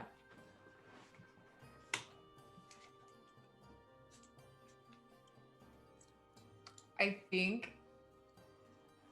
Cawlie, are you still flying at this point? Like, are we all still flying around, or have we landed? Oh, Cawlie is definitely still flying, looking at all of the shiny things that these people keep like pointing at each other.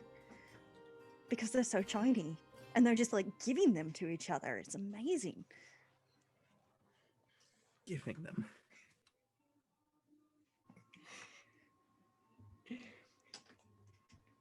Does Sebastien, are you still carrying your knife like actively Oh, while yes. you're flying around? Yes, brandishing it the best he can. Okay. Shit. But yeah, if Gog'thun's missing, like, as much as I want all of these shiny things that people are pointing at each other, we should find Gog'thun. So, Gog'thun, Yes. what are you doing in that man's trousers? I summon the eldritch horrors of a ghost pepper right in his crotch.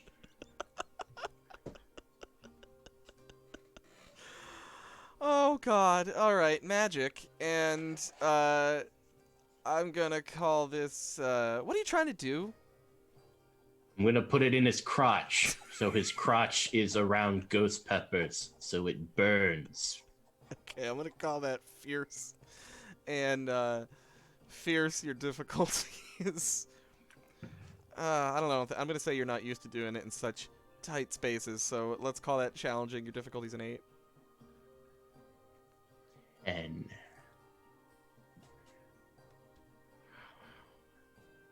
What'd you get? 10. 10. You summon a, like, Carolina Reaper onto this dude's crotch. A massive ghost chili. Already extra seeds to get that really extra heat. It's even already cut open when you summon it, and so that all this capsaicin is just right there.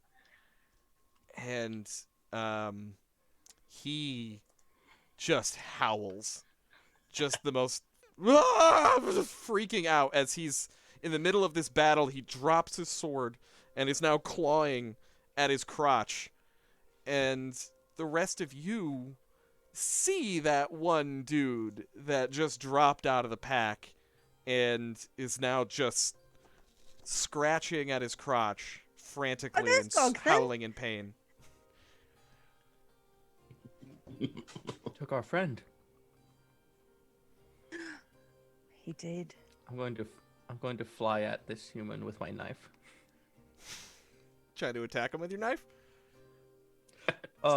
We might get there. Depends on if anything happens on my way over. That might happen, yeah.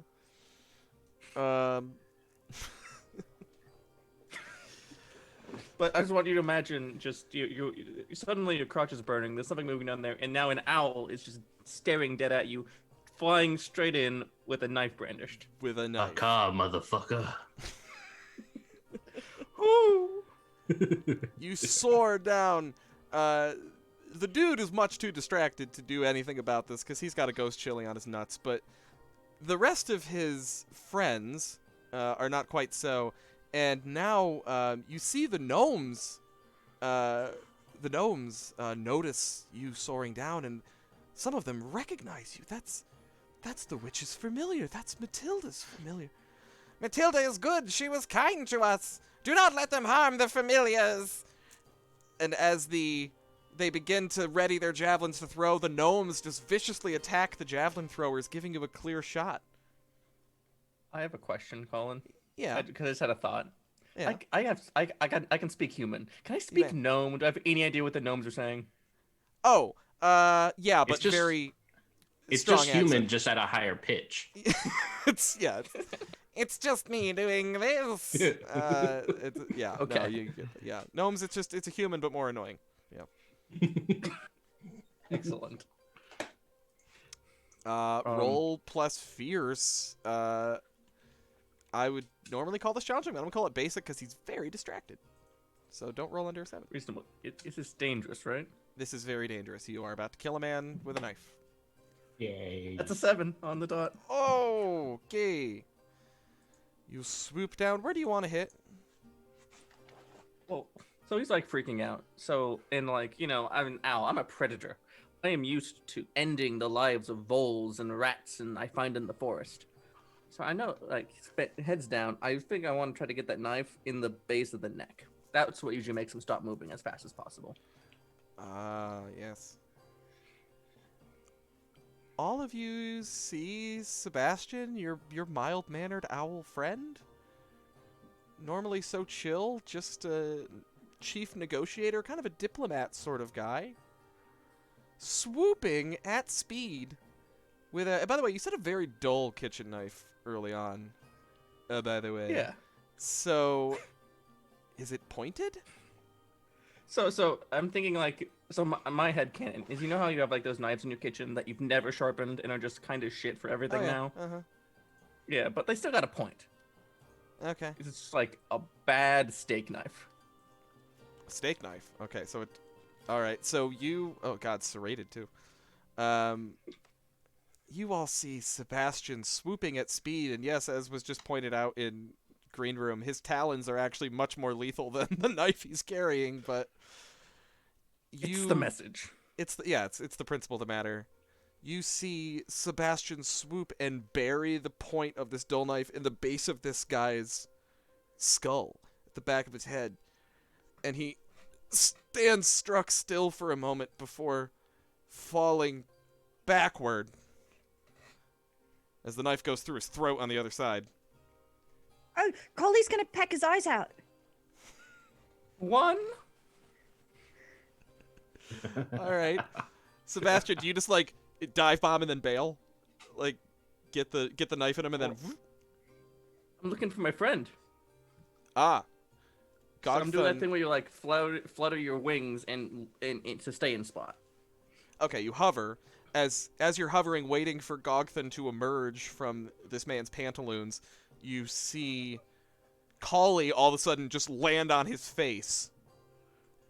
And are you pecking? Is it a pecking? I don't know how birds pull someone's eyes out. Sure. I don't know. You tell Pecking me. his eyes out. Yeah. Yeah, I'm pecking his eyes out. Just...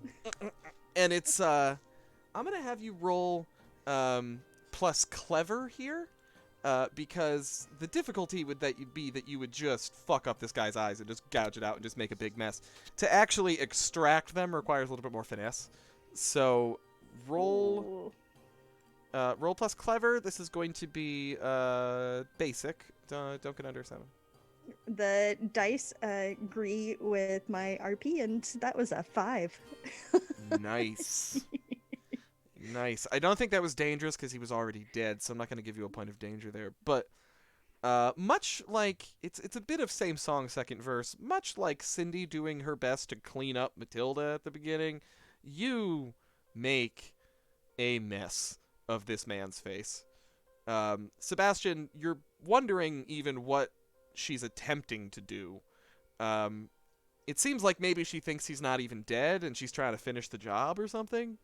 But you've never seen Cawlie like this before, and she is just going utterly... By the way, Cawlie, you're still carrying Gog'thun's book. Yeah. So that's down in my little claws. Oh. Yeah. You have a little book in your talons as you're just... all over this guy's face. Kind of half get one out. At least a little shiny poking out of his neck. There is a little shiny there, yeah. There's a little... Pull up with like half an eyeball in my beak, and gush running down, going, "Guys, I got it! We're into your eyes! I got him!" Are those the eyes that we even needed, Cawlie? Yes! I saw at the back of his head. I don't think it matched. Oh.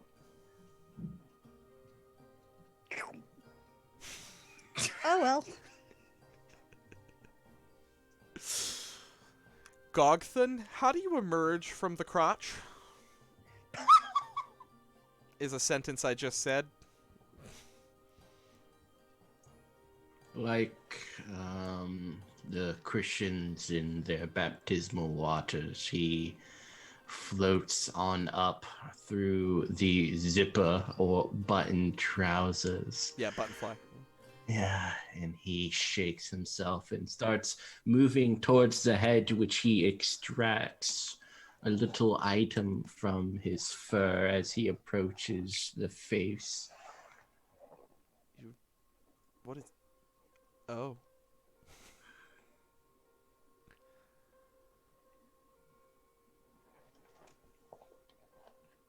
Dear friend, you're caught in quite a predicament. Humanity has left you, and now your eyes are being plucked out. Never, ever seek war. And as he washes his hands in the blood, he looks up at his dear friend Cawlie.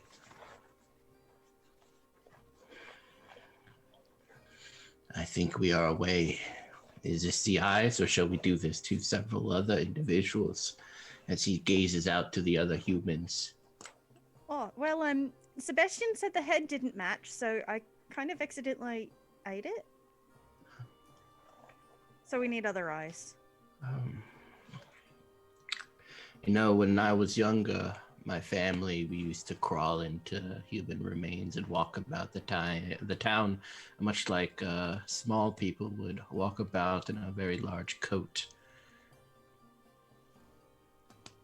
How many of you did it take to do that? 50. We were 50 rats in a human coat? in a human body. The human coat was just an analogy as to what I was getting at. Flesh suit. Yes. But is there an idea there? Could we do that? I think so. This man has had hell visit his nether regions and then was visited upon by the back of his skull. Sebastien Birdwho, you have impressed me, and dear God, I am falling more in love with you by the day. Every passing minute. I'm glad to see you're okay too. Yes. So shall we clear out the insides and move this little flesh automaton and find the culprits behind this most malevolent crime?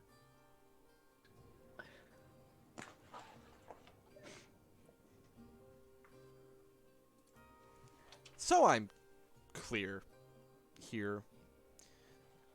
The plan is, and I told you every time I play this game, something different happens, that you're going to basically make a corpse megazord that the 5 of you are going to climb into somehow and steer. Just like Power Rangers. Exactly. Yes. Like Yeah. Power Rangers. So it's a megazord. Okay. You're making a mech suit. You have a human flesh-Gundam that you're going to pilot flesh-Gundam. Okay. Just take a jacket off and like that might be easier. I love everything about this stupid plan, and I will totally let you do it, and here's how. You all can do magic, for one. And for another, some of you can fit in very small spaces, such as Gog'thun and Itsy. If you can, going around the horn here, each take a turn describing to me how you can make this corpse mech go, I will allow this crazy fucking bullshit to happen. Because you just can't say no when someone offers you a flesh-Gundam. I am so here for this. So, because Gog'thun, it was your idea, I wish to begin by asking you, what do you do to turn this dead body into a flesh-Gundam? For Gog'thun's part, he will summon an octopus. You know, a raw octopus, usually eaten by, for sushi and such, and just place it right on the lower back of the individual, with each of his tentacles reaching out towards its extremities, sucking onto the extremities so that they might be manipulated by the central octopus. The central octopus. So you're going to try to place this octopus, like, is this like put it on the back or on the chest or something, and then like wrap the The tentacles around? lower back, just above the bum line. Okay, got it. Like a nice lower back tattoo, but with a big octopus. Got it. Okay. Yes, there you go. All right, that's got to be a pretty decent sized octopus. So roll. Plus, the goal here is to move, right? So, I'm gonna say roll plus. You know, ultimately the goal is to hide. That's really what we're trying to go for here. I'm gonna say roll plus sly. Difficulty 8. No. I got a total of 6. 6 and a point of danger for you. How many is that for you now? And it's Is that 2 yourself? for me. 2 for you. Okay. Point of danger. You summon. You got a little bit ahead of yourself, Gog'thun. You summoned a live octopus. And it is very perturbed to be summoned from whatever aquatic home you just took it from. And it slaps a tentacle out at you. Roll plus sly to avoid being tentacle slapped. 5. 5 is... That's not good. You get schmacked. Take a point of danger also. You get smacked by an octopus tentacle that is now just like sitting on this dead dude's chest. Oh, you want it on the lower back. Sitting on his lower back, and just looking angry at all of you. A new friend. And the octopus speaks up and what does an octopus sound like? Squidward. Wallow, wallow, Southern. wallow, wallow, wallow. Southern octopus? Southern octopus? I like that. Yeah, I'm gonna need some kind of explanation as to what I'm doing here right now, because I was just in my little garden of shiny things that I gathered and put in like pretty little circles and whatnot down the bottom of the sea, and now all of a sudden I'm here, and there's a fucking rat that is like trying to do stuff to me, put me on this dude's back, and I'm gonna need all y'all to just kind of explain here, because I am majorly pissed off right now. You have shiny things? Yeah, shit, Octopus's Garden. Like, you never heard of that? Yeah, it's a song by the Beatles. Come on now. You gather up shiny shit and you put it at the bottom of the sea. I'm more of a mid-2000s pop girl, but okay, great. So, do you want more shiny things? I always want more shiny things. Maybe you want more shiny things. Yeah, but I'd also like water in which to breathe, because I am slowly suffocating the longer I sit here, so, you know, if you can do something about that. Is much water. What? I mean, The blood. We could cut open the back and you could slide on in if that's more comfortable for you. Is that the only option? Probably wondering what we're talking about. Yeah, I do. What are y'all doing? Oh, shit, those guys are fighting. well, So, someone very important to us died, and we blame the humans, so we're going to rise up against them using a flesh mech made from their corpses. Will you help us? Oh, shit, when you put it that way, sure. Yeah, why not? What I gotta do? And I was serious about that water thing. I will die if I'm out here too long. Well, if you can help me push him up, I can get the knife out, and I can cut a hole in his back for you to crawl inside, and he's mostly water. Yeah, shit, alright. Here. And he kind of backs up a little bit, wraps his little tentacles around this dude's shirt and pulls it up, exposing his lower back, where you see, he already has a tattoo there, actually. It's a little smiley face on his lower back. Probably a mistake from college. And, he... Oh no, he's getting character. He had a family, too. And this, octopus just extends his tentacles like, fire away, little bird.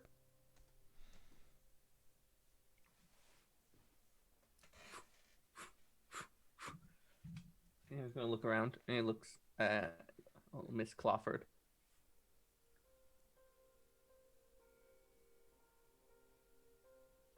And hold up his little owl foot and you want to help? You're sharp.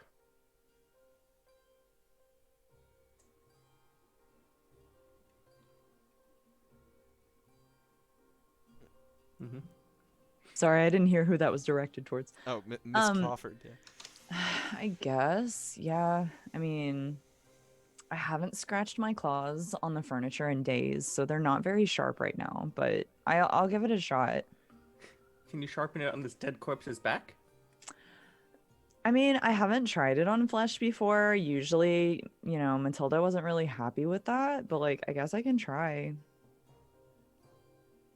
And she goes ahead and like tries Well. scratching. Ain't you just a ray of fucking sunshine? Yes. You're goddamn weird, man. You just, I don't like you. You took me from my home, and you talk real slow and strange, and I'm not really here for it. But the rest of this bird here, he seems all right. I'm cool with him. So, me and Miss Clawford, I think, are trying to cut holes in this guy's back so this octopus can enter him. Yeah, I think that's the long and short of it. Tell me how you're doing this. Are you like... Sebastien, do you have a role here, or is it mostly just Cindy's just going to claw at his back? Or are you also... You're both doing it, just talon and claw? Yeah, whatever's helping most. Like, I was thinking maybe I grab the hilt of the knife in his big of the skull and help pull him up for a better angle. Or I can help talon. You could also Whatever. probably extract the knife if you wanted to use that. You could...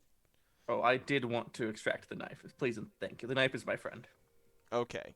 So for that, Sebastien, roll plus fierce to get that knife out.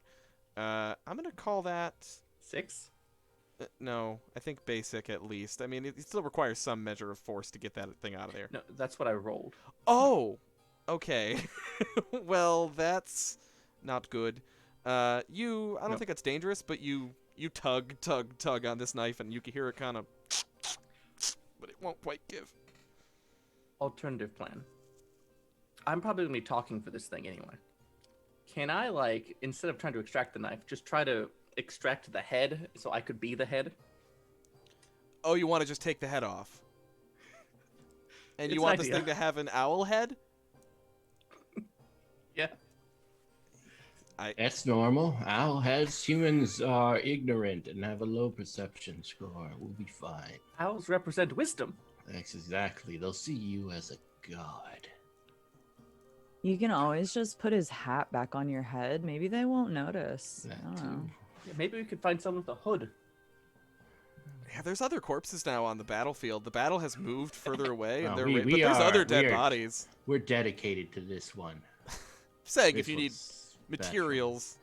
Dead. As this is Educated. as this is happening, can I go over to one of the dead corpses and take either the jacket or the hood off of it with my unseen hand and drag it over? Yeah. There are gnome bodies and human bodies strewn across the battlefield. Seems like the fighting has begun to die down, but you have a selection. What kind of thing are you looking for?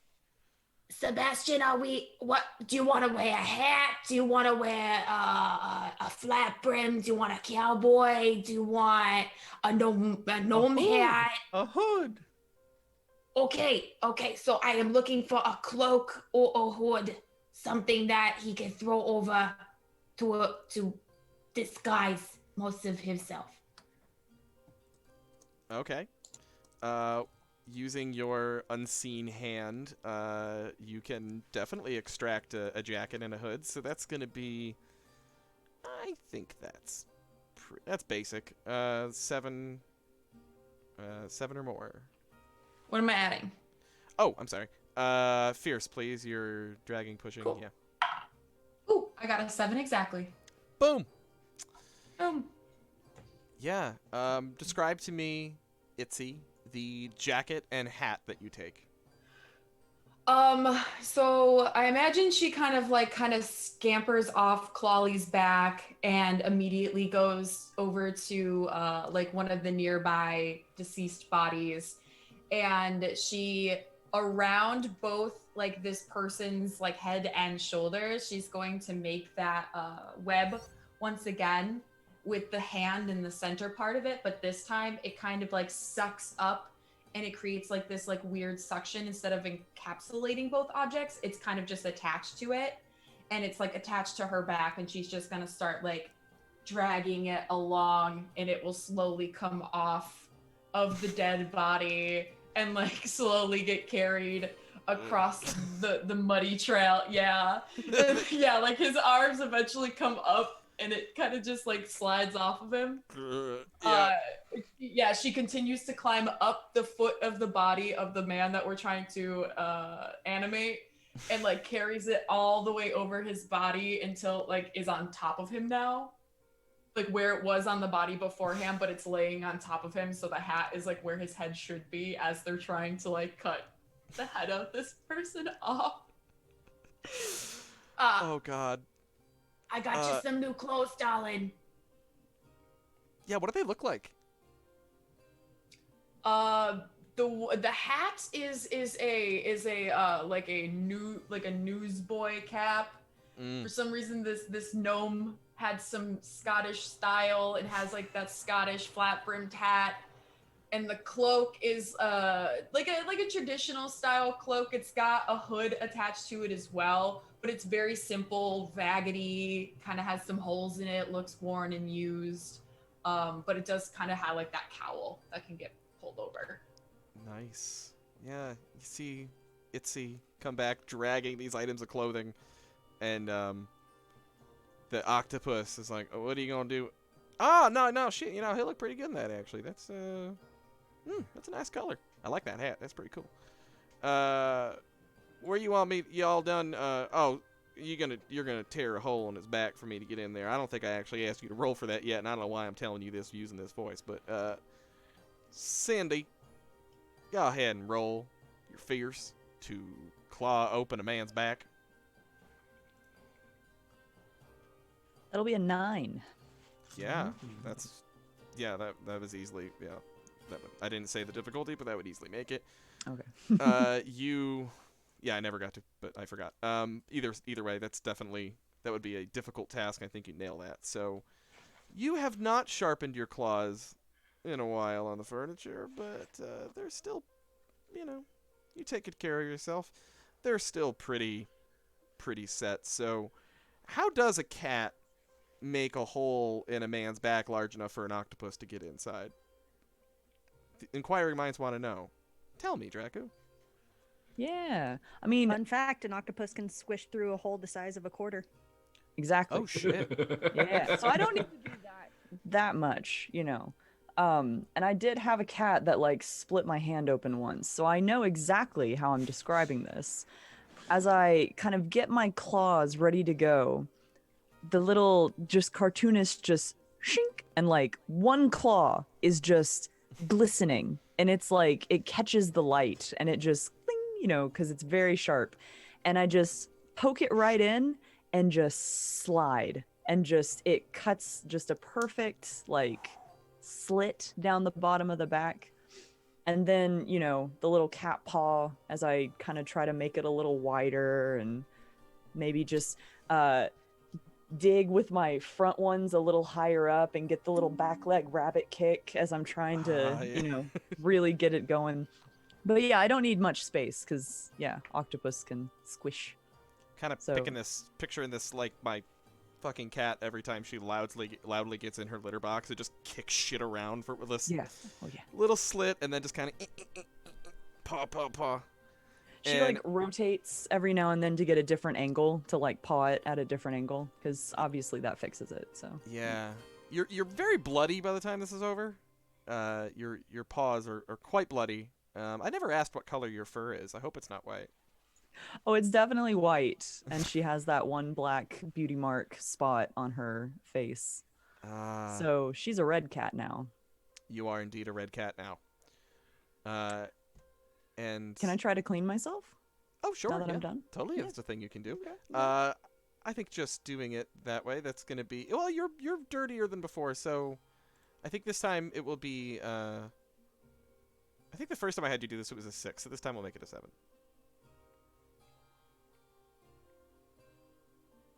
Rolled an 8. An 8. Yeah. With great panache, you take. I mean, tell me, like, you want to get all the blood off? Are you leaving some on for aesthetic purposes, perhaps, or? I think she would want to get all of it off. Yeah. So she'll kind of, the deed has been done. So she kind of slinks away a few feet, does the little crinkly nose, and then does a little shake. And as she shakes, it kind of like, the little glittery goes down the body and disappears the red as she shakes.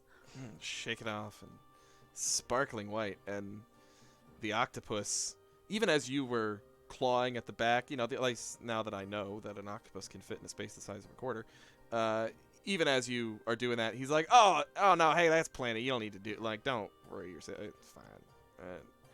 And as you continue to claw and cover yourself in blood, he's like, damn. Oh, all right. Seem like you're enjoying that little. All right, okay. And then you slink away, shake off the blood in one fell magical swoop, and the octopus is like, damn. He motions to Sebastien. Yes. Hey, that cat seeing anybody or what? Oh, I know her, Emma. You should just introduce yourself directly. Ah. All right, yeah. Well, I think I got a job to do right now, but I'm supposed to be slinking down into that man's back hole there, so shit. Well, I hope we get some time. Shit. Hey, nothing ventured, nothing gained. Rest of y'all, why don't you get this body done? I got a little conversation I need having. Bear the holy vessel. And he slinks off to go see Cindy. While he's doing that, the rest of you, what are you doing to get the body ready for flesh-Gundam status? Could I try to decapitate this head? Yes, you can. Yes, you definitely can. The knife is still stuck in there, so you want to just kind of like twist the knife around. Rotate it. Yeah, rotate the knife. Righteous. Rotato potato. Rotato potato, indeed. Okay. Roll plus fierce and roll plus fierce, and I'm gonna say difficulty 8. Ooh, I just figured out. I just remembered. We said it was a serrated knife, so I'm going to do that sawing back and forth a little bit. Ooh, yes. While flying? Is it like hold it with the talons and then kind of... Yeah, it's just like, jerk this way in flight, jerk that way in flight. Okay, right on. It will not be quick, and it will not be clean. It will be disgusting. That is a 7. A 7 is not enough. Could I... Here. This is maybe going Calvin Ball, but could I help out? We established this guy has buttons by grabbing like a shiny button kind of near his neck and helping like jiggle him up and down. Yes, because I love that. And I'll say that if you succeed on your roll, he will succeed on... Because he's only one away from getting it. So you're just... Yeah, you're helping out. I'm going to say this is a little easier for you because your action here is pretty much just up and down. So we're going to call this basic. You got to get a 7. So that is strength, fierce? Yeah, fierce. Yes. Sorry. Okay. Oh, that's an 8 total. Yes. That'll do it. So, Sebastien, you felt like you couldn't get enough purchase, and then Cawlie, seeing your distress, grabs on to this dude's button, pulls up, kind of hops a bit, and works the action against the action of your serrated knife until there is finally... Go ahead. Dropping the sacred book, by the way. Oh, yeah. Just left that behind completely. And... After the head comes loose, I will. Yeah, it's sickening. I will dig my talons into the empty eye sockets, lift it out of the way, and then take the knife, which is now free, and put it in so it rests inside the esophagus with the handle stopping it. Oh, is this a little perch for you, sort of?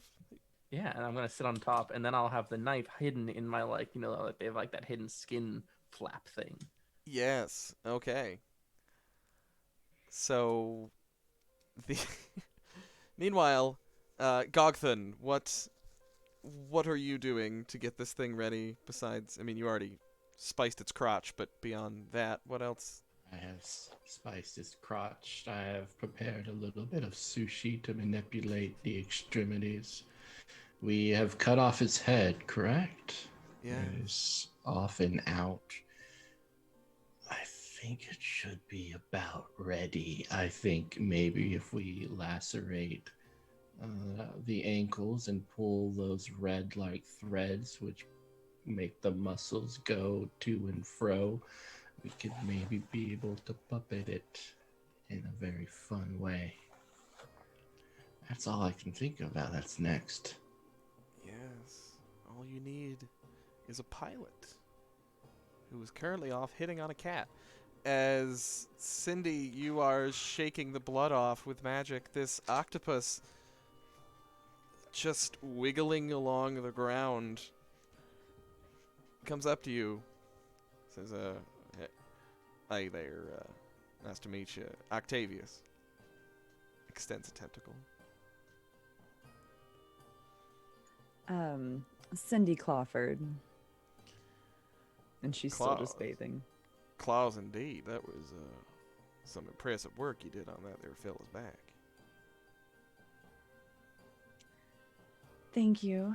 You know, I haven't clawed anything up in a long time, so it's a little rusty, but it got the job done, I guess. Yeah. Well, listen, I don't know if you ever seen Octopus's Garden, but I got a hell of a one back at... well, to be honest with you, I don't really know where we are currently in relation to the sea, as I was teleported from my home, but I'm sure I could whip something up, show you some of my designs sometime, if that sounds alright. I guess.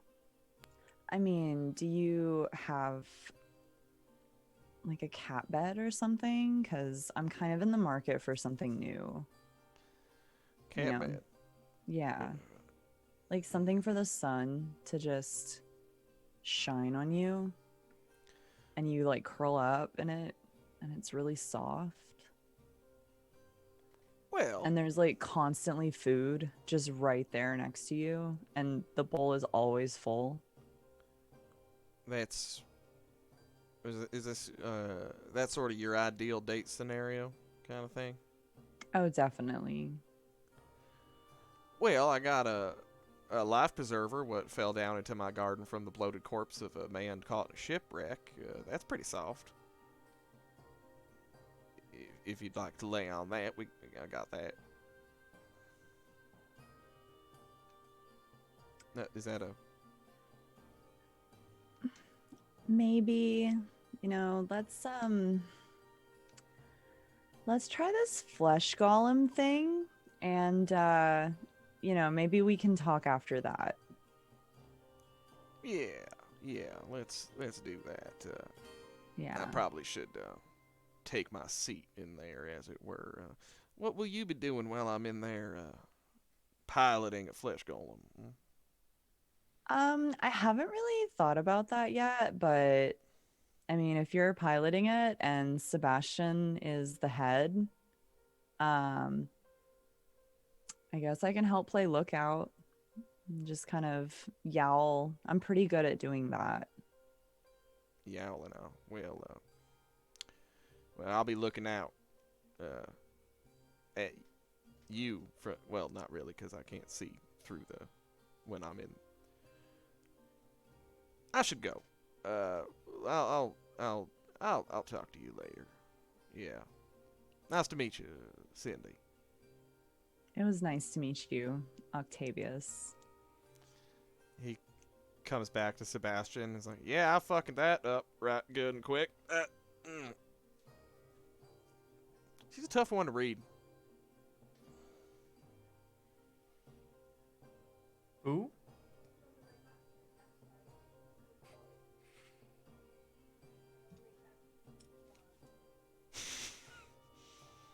You know, I would think that owls would not find that joke funny at all.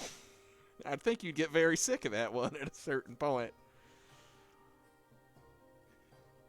Well, I've already done it so many times to all of these folk, you know. I gotta do it, practice my material when I meet someone new I can talk to. Speaking of which, how do I understand you? Ah, don't worry about it. Anyway, I'm gonna climb on in here now. It's been a pleasure working with y'all. This seems like a great plan you got going here. I mean, I ain't never seen anything like this. Just saying, really, I was pissed at you first when you summoned me from my aquatic home, my beautiful octopus's garden, but right now I'm honestly just happy to be on board. This sounds like this is some groundbreaking work y'all are doing. You should be very proud. So I'll be in there. I think someone's gonna have to communicate with me what I'm supposed to be doing, because I'm just going to be in there pulling tendons and ligaments and whatnot, so. Well, owl be on top of the head. And maybe, if you So are you are just flexible enough, I could squeeze your little tentacles up through, like, the arteries. Arteries? How do I learn that word?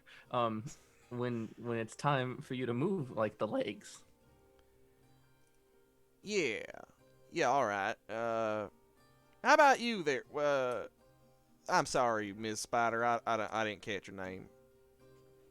The name's Itsy Webster. Oh, my. You smoke a lot? Or what's that? I've been around, you know, the pantry a really long time here, so just trust me, I do smoke a lot. I'm supposed to be quitting. You're not supposed to call me out like that, all right? Sorry. You're not Shit, supposed man. to say Sorry. those I things. didn't mean to blow up your spot. Shit. All right. It's fine. all right. It's all right. Well, I mean, you're small's what I'm thinking. So you and you got that web thing I just saw you do there. yeah. You might be Basically. able to sort of, I don't know, put some web unseen magic down his throat and kind of work me like a puppet on the inside. I was thinking of something of the sorts. So what I can do is I can make some webs and tie them around his arms, around his neck, and I can pull at the threads when I need you to move the arms, and I can kind of do the same thing for the legs. And if you feel me kind of tugging at one of the extremities, you know, you can move that extremity, and I kind of can sit on the shoulder by bird friend Sebastien over here, and I can, you know, help pilot while he's, you know, doing the talking, if that works. Oh, hell yeah, it's a team effort. All right. Yeah. All Right right, on, all right, so sister. I then- love it. So I'll stand right up, kind of above you, to like that's where I put the hub of all the webs, and then I'll just kind of puppet it while you puppet it. Righteous. Fuck yeah. Okay. Fuck yeah. All right. Shit. Oh, this is badass. All right, y'all. I'm going to go slurp on in there, get myself situated. Might take a little moment. Gonna have to move some things around, probably some. And he like goes over to the body and puts his tentacles in. He's like, yeah, don't need that. And he's just like taking out organs. Like, yeah, that's just gonna get in the way. That's no. If there's anything you don't need, I'm sure Gog'thun will eat it. Oh, hey, Rat Bud with the weird voice. You want a kidney? We only eat upon religious holidays. We are out here for a mission. Now, if you'll excuse me, I will be watching from the crotch. Still a pepper in there. All right. And he just leaves behind just like a pile of organs. You see a little liver, spleen coming out. He's like, all right, yeah, that should be. I mean, you know, I can fit in anywhere, but that's just gonna make a fucking mess. So let's just get that out of there.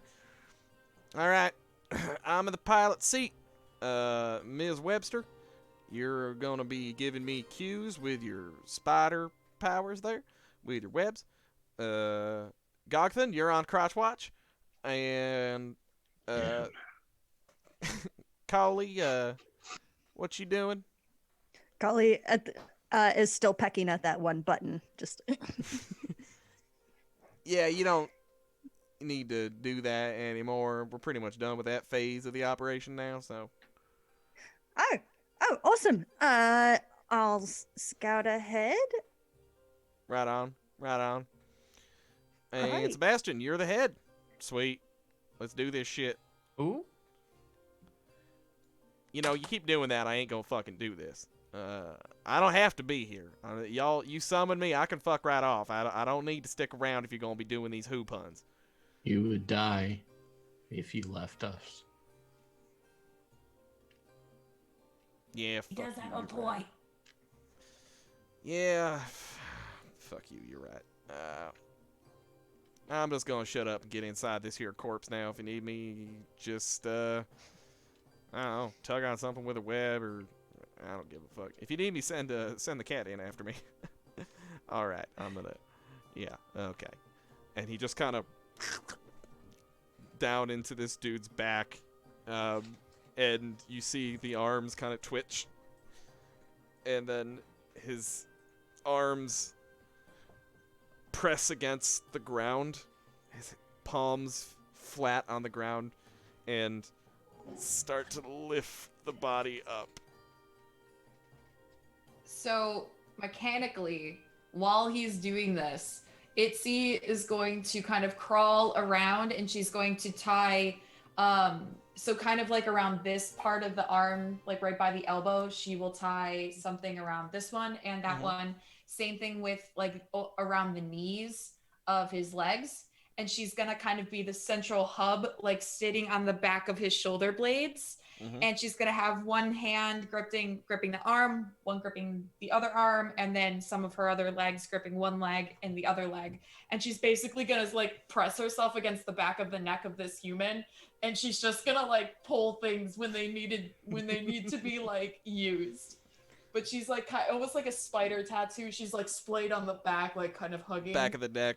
Yeah. Yeah, so she can like reach around and like get as much of her energy as she can when she's pulling to try and help maneuver the body for Octavius. Okay, you're gonna have to roll Okay. all that good old magic. Roll plus fierce, please. We've gone full Ratatouille at this point. Difficulty. That is an 8. Oh yes! Just as I Because said I don't it, have too. anything. Yeah, I don't have anything on fierceness, so it's just a straight roll, and I got an 8. Fuck. You. Yeah. This is. After all this time, you found your calling. I'm such a good puppeteer. Maybe I should start a show after this. You hear like a gurgle from down the throat hole. It's like, yeah, no, I can get in on that business model. Yeah, all right, sure. I have a question, Colin. Oh yes, Nat. If at the beginning of all of this we just had Gog'thun jump on his hair and start pulling like Ratatouille, would you have let that work? Oh yeah, totally. But but why do that when you can make a flesh mech? I don't There's understand. always an easier way. I don't understand the question. He This is the stands best and way. right now he has an exposed owl head, so we'll need that hat put on. Whoever has the hat. I think Cawlie's It was free. put next to the body. Yeah. Yeah. Sebastian will fly down and grab it, just leaving a knife handle sticking out of his neck while he goes to grab that. Okay. I'm not gonna make you roll for that. I think that's easy. And it's a little, as Ray said, a little like newsboy cap, little flat brimmed newsboy cap on a fucking owl. It's adorable. There's a cowl. There's a hood. You can put the hood on too. There's a I'm gonna hood. draw it real deep. All right. So any passerby will just see like a little flat brim with a hood coming out of Yeah, it. I'm and I've they won't notice unbuttoned. the bloody neck. Yeah, I've unbuttoned the pants and just kind of peering out through the hole. All right. And let me give you a scene so you know where you're going here. Set the scene. You're outside the village. The battle has died down. You see that the humans have begun retreating. The gnomes seem to have taken this skirmish, and the humans are headed back toward the main gate of the village. And as you stand there, inside your flesh mech, the humans are running back toward the main gate and gesturing to you. Fall back! Fall back! What do you do? We should probably try to fit in. You should yell and cry like a bitch, like the rest of them are, for being slaughtered like pigs. Yes, I don't know that word. What does that word mean? Just yell as if you're in danger, like a coward, until we're in the Help! fort. But Sebastian has forgotten to use his magic spell, so he's just hooing. Ooh. Ooh.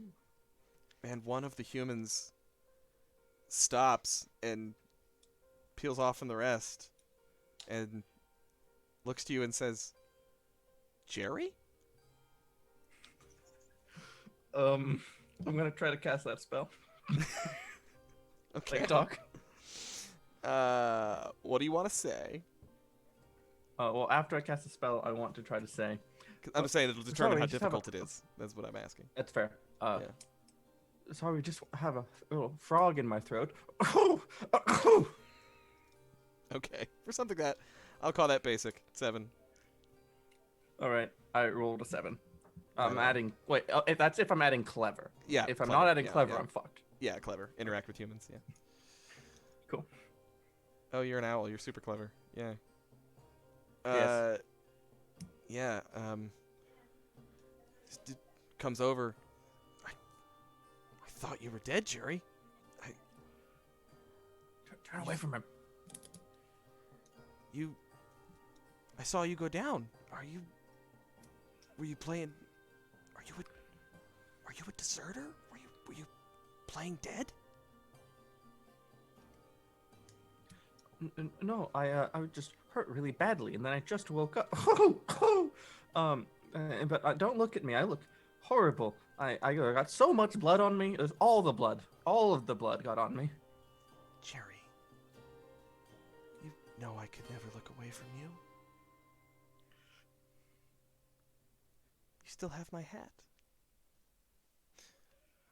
When I saw you go down and saw that hat, Didn't we get the hat from a gnome? We did. Oh yeah, you did. You totally did. Forget what I said. When I saw you go down, I just thought of all the happy times, and I thought it was all over. But here you are, you beautiful man. And he's like stroking your back like Itsy, like right below like where No. you are. I'm like, oh god, oh god, oh god, oh god, and I like pull the Kick one him. arm.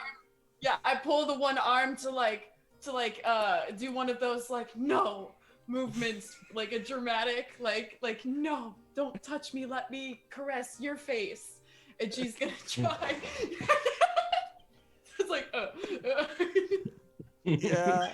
Tries to slap it out of their way so they don't screw up my web. Octavius. Octavius tries to communicate this message to Octavius accurately what you want him to do. I want you to roll plus clever, Okay. Itsy, and this is going to be challenging. 8. I only got a 5. Oh, that will give you a point of danger, and Okay. he fucking... You hear Octavius for a quick second be like,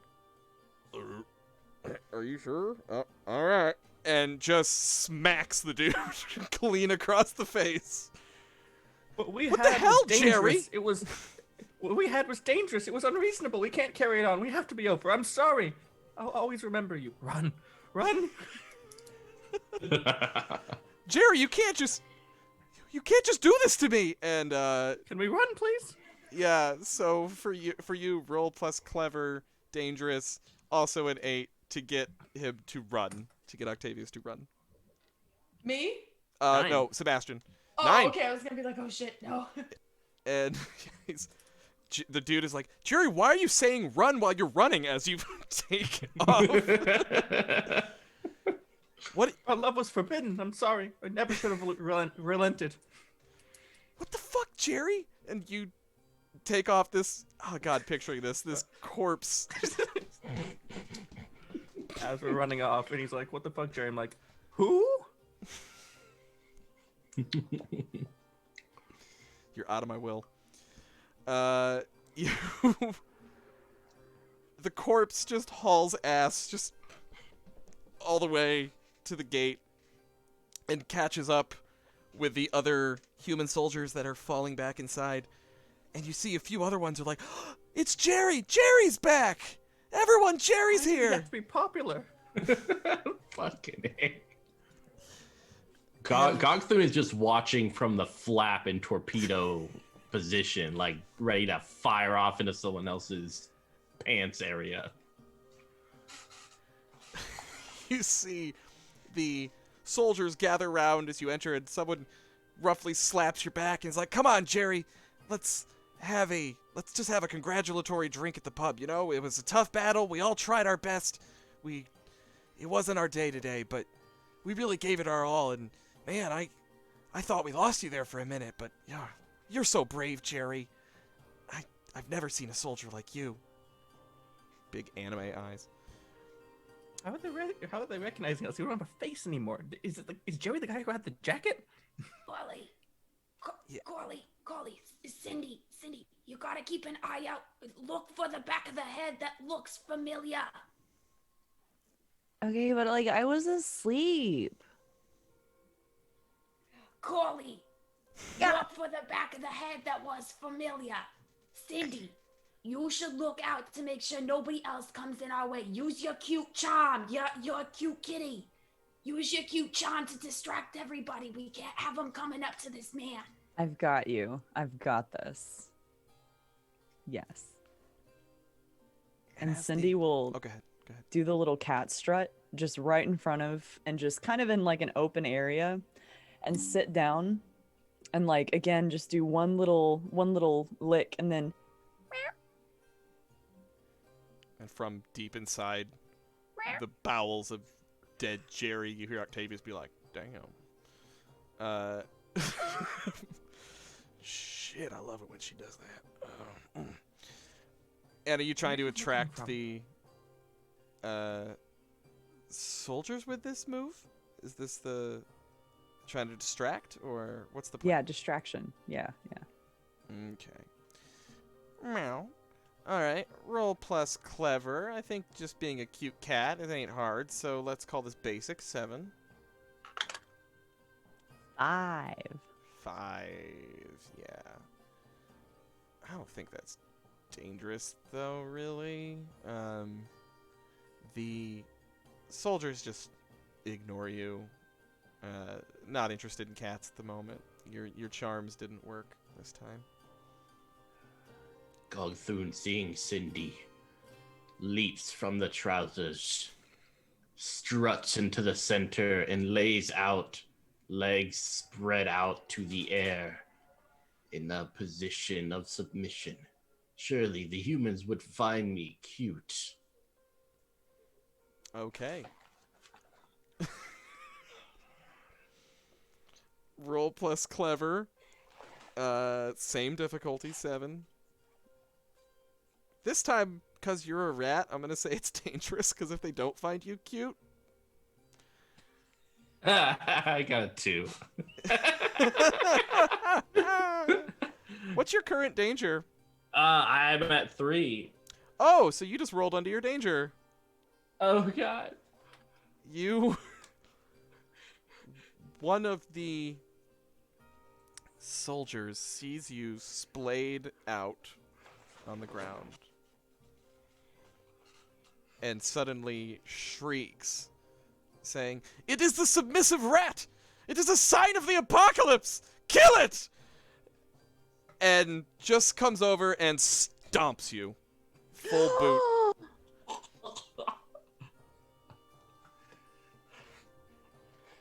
You breathe labored breaths, Gog'thun. Cindy? You've lost so many in your time. And you see them all now, your rat children. All 60,000 of them. All 60,000 of them. Carrying a plague of their own. So cute.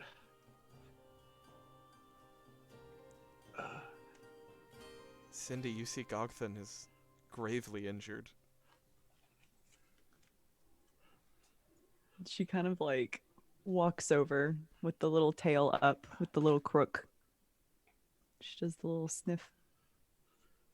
Are you okay? Like, that looked like that hurt. Life has been leading me to this very spot. And there's no light. There's no feeling. I feel neither cold nor warm. But to have been a part of this with you on this beautiful journey is more than, well, my 3 hearts, which I've claimed from other rats, can take. I wish I could be reborn a human.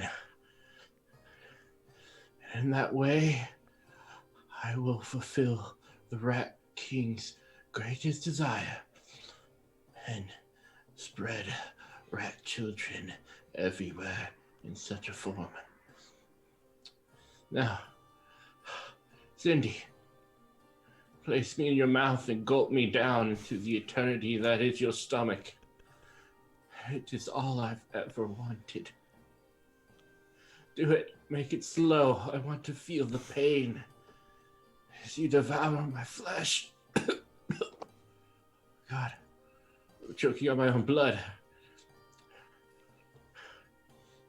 Okay, I'll do it, but can you do me a favor?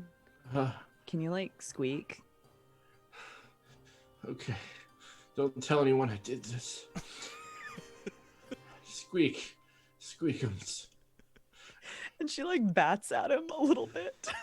Because cat, I can't just do this to you. I have to play with my food. It's okay. I understand. So she's just whacking you in the face. It's okay. It hurts. Something fierce. I know this is done in love. You care. It hurts. Let me retract your claws in my face. There's so much blood.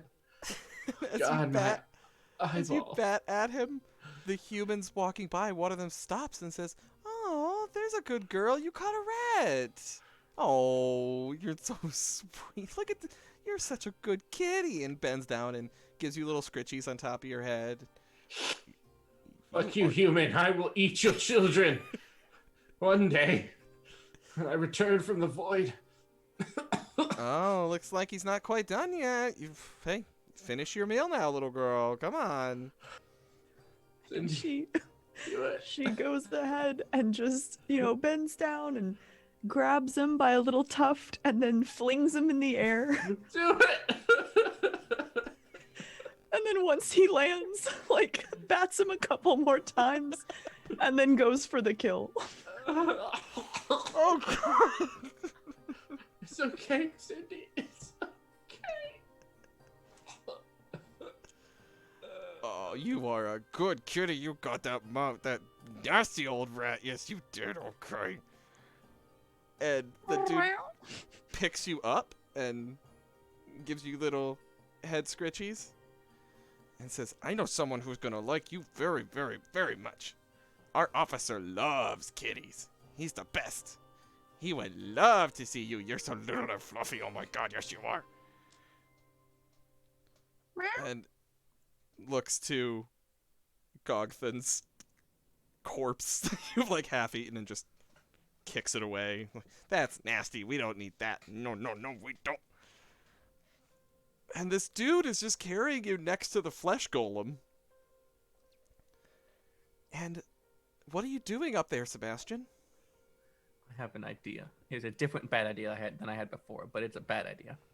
Okay. Wait, that cat belongs to the witch hunter. We should return the cat to the witch hunter. You said that out loud? To... Yeah, to the person. To the person. That. Oh yeah. Oh. Okay. Wait, which witch hunter? There's a few. He has a very spoiled horse and comes bearing chocolates. Oh, Charles. Oh yeah. Okay. Yeah, I know what you're talking about. Yeah, checks out. Yeah, he really does love that horse, doesn't he? Really. Now go forth, and I shall follow at a respectful distance. The Yeah, cat sure. still smells of dead rat. Sure. Hey, Jerry, aren't you friends with Charles? I mean, I thought Forsooth. you... That's a weird word. No one talks like that. Okay, alright. I just thought you knew him. I mean, I thought you guys, like, had drinks together or something. Well, or... of course, that's how I knew it was his cat. What do you think Oh, I am? right. Stupid? Of course. Sorry. Yeah. Yeah, no, I hear you. That... Huh. Alright. Yeah, let's go see him. And he leads you, says goodbye to the rest of the soldiers. They all split off and head to a tavern, have some after-battle drinks. And he leads you to... God damn it. That brilliant Gog'thun. That brilliant bastard. He saw it all so clearly. He knew. Of course this guy's house is so fucking tall. It is such a tall house. He absolutely called it. This capitalist pig. This extraordinary just little tower, this beautiful turret with all these wonderful wildflower gardens growing around it. And you see, you can hear, even as you come close, you can hear that laughter, Sebastien, that fucking laughter. That same... Oh, yes, quite, very good. I think while the flesh mech is following, Sebastian's just looking at the back of this soldier's neck and just gripping the knife and twisting it slightly, and he mutters to himself, two. What's that, Jerry? What'd you say? I just have a frog in my throat.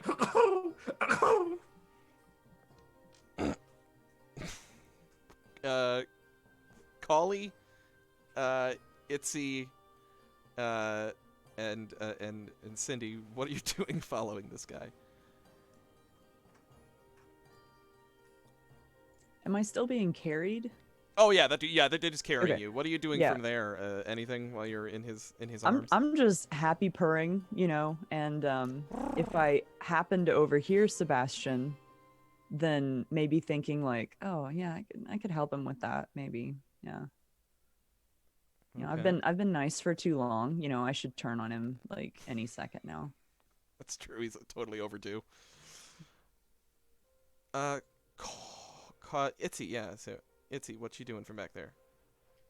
I think Itsy is just kind of still trying to give the directions as she feels this is going.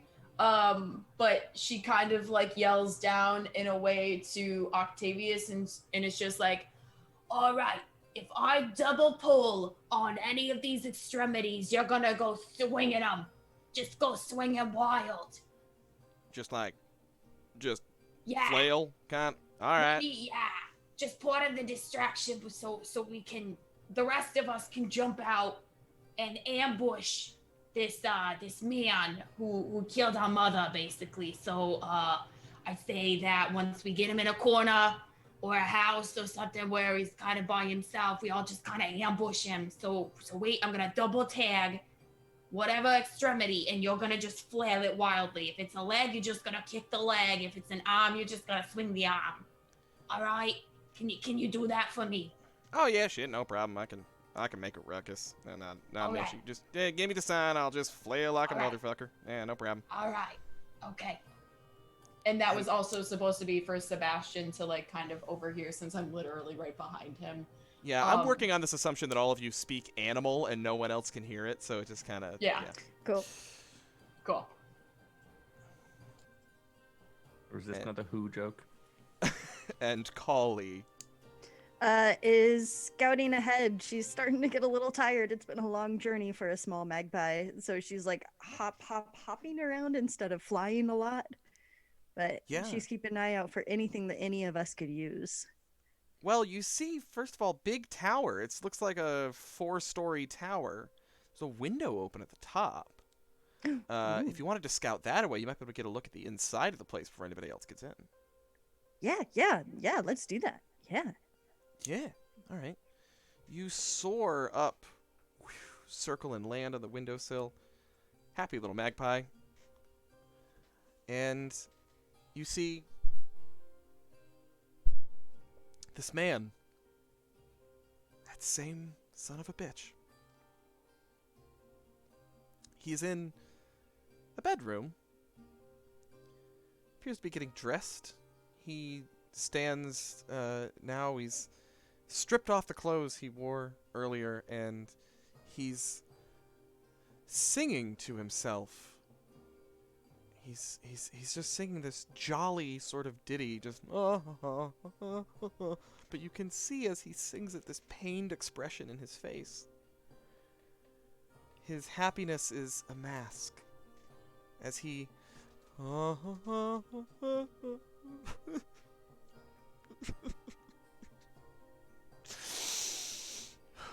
Get yourself together, Charles. Get yourself together.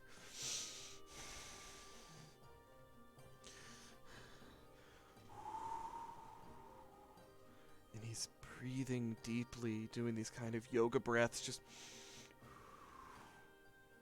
when from downstairs, the soldier that led Corpse Jerry to the door, carrying Cindy, raps on the door.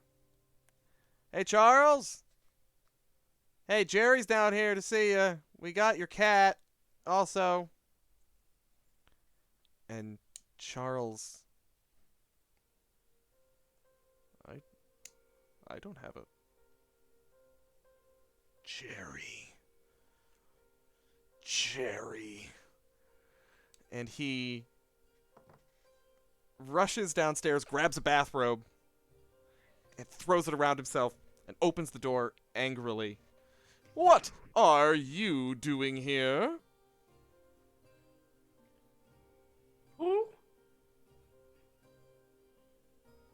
Magpie hop up behind. Are you, So he ran down the stairs. You gonna, like, follow him, Cawlie? Mm-hmm. What do you want from me, Jerry?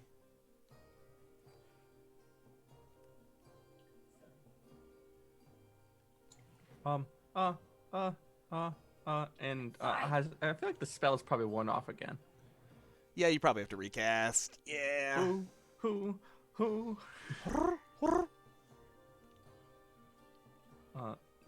And he goes, damn it, which is another, and he's gonna cast a spell and try to say, you killed my father, and now I desire your eyes as recompense. Okay. Roll plus clever, and you put the word recompense. What effect am I even hoping? What hope am I even hoping to have here? What effect? Yeah. What are you trying to do? What are you trying to do? Are you trying to provoke him? Are you? Otherwise, it's just clever. But if you're trying to do something else with it, is it? By default, I feel it's like clever? him attacking us would be excellently helpful. Yeah, I think I'm trying to provoke him. So you want him to attack you? Mm-hmm. Okay. Fierce falls under scare, is under fierce. So I'm gonna call it fierce. Oh no. Yeah. If it's an attack, yeah, I think that counts. How you feeling about Sure. that? I You can okay do with it. Okay. Never been one to renege on my decisions. So that is gonna be challenging. 8. All right, so I got to roll a 7. Gotta roll 7. Total 10. Oh! You dare come to my tower and say that I killed your father? After what you've done, Jerry? After what you've done. What exactly did I do? Tell me. What was so wrong that I did? You, Jerry. You knew I wanted to make peace with her. Who?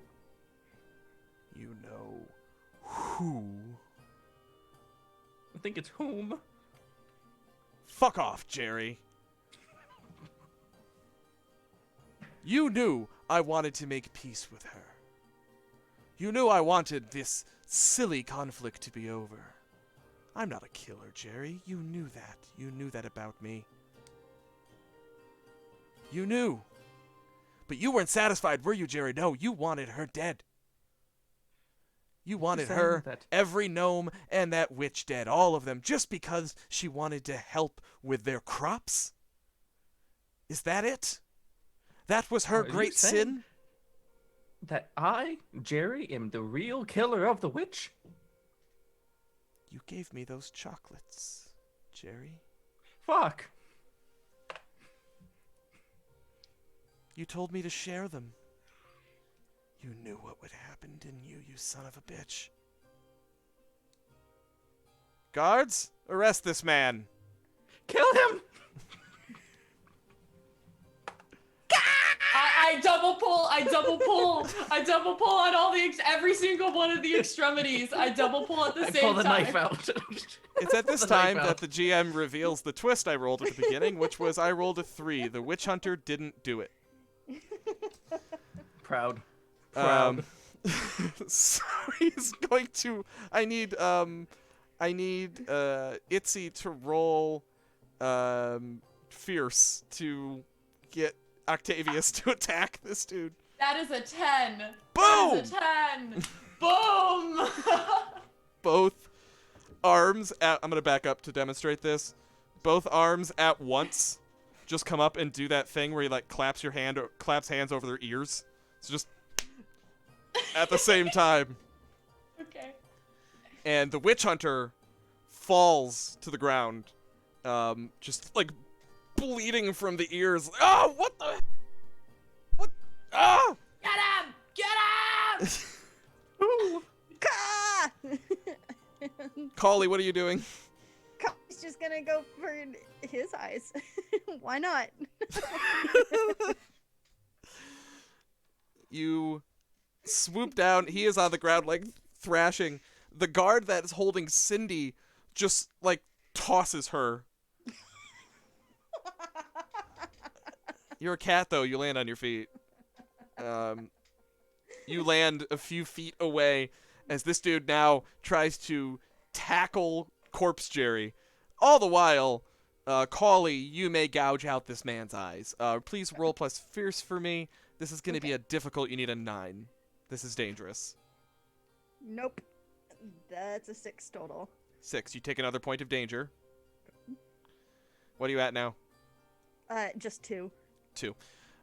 The witch hunter, Charles, thrashing on the ground, his bathrobe coming open and exposing himself as he swats at you. You ping against the door frame. Land, dazed, but all right. And Charles stands up and straightens his robe, and it's just the ringing in his head.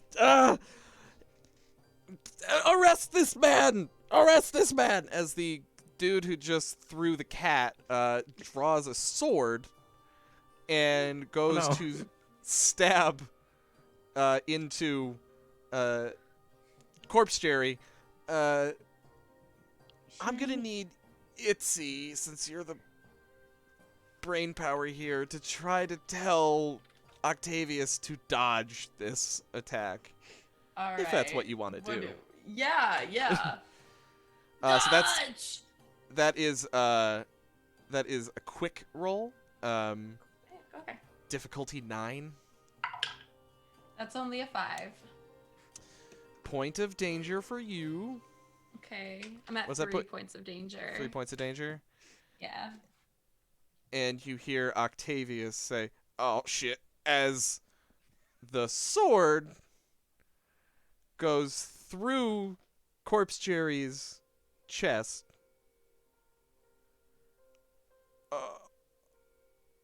Fuck. And the corpse begins to fall backward as Octavius's grip loosens from the inside. Ugh. And as it falls to the ground, the hat and the hood fall back, revealing an owl with a steak knife. What do you do? I'm gonna fly off the stump of the neck, grabbing the steak knife, and just try to stab Charles. Preferably in the eye. Charles or the guy that just stabbed Octavius? No, Charles. That's the guy. Charles, He's gotcha. doing his job. Okay. Yeah. Roll Which plus one? fierce. You're actually roll plus fierce, and I'm gonna call that as before difficult. You need a 9. If nothing else, I'll be startling. That's a 3. That is a 3. I'm assuming that was dangerous. Oh, that was dangerous. What's your current danger? 0. 0. All right. Well, look at you. All right. 1 for you. Charles. What the fuck? As the steak knife comes flying at him, he ducks underneath it,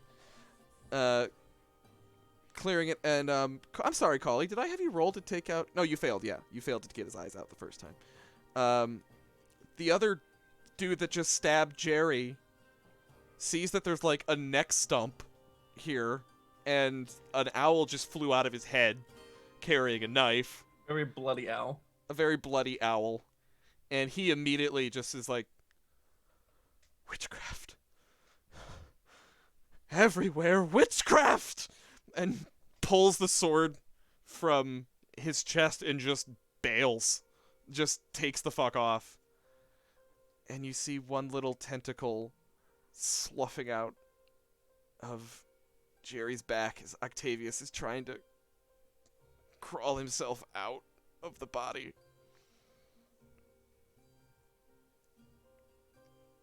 Who wants to do a thing? I would like to use my unseen hand to very quickly either shut the door, or if the door is open and he's already breaking through the threshold, I want the hand to be put in front of his face so he like smacks into the hand to try and get him to knock himself out. Oh, nice. Okay.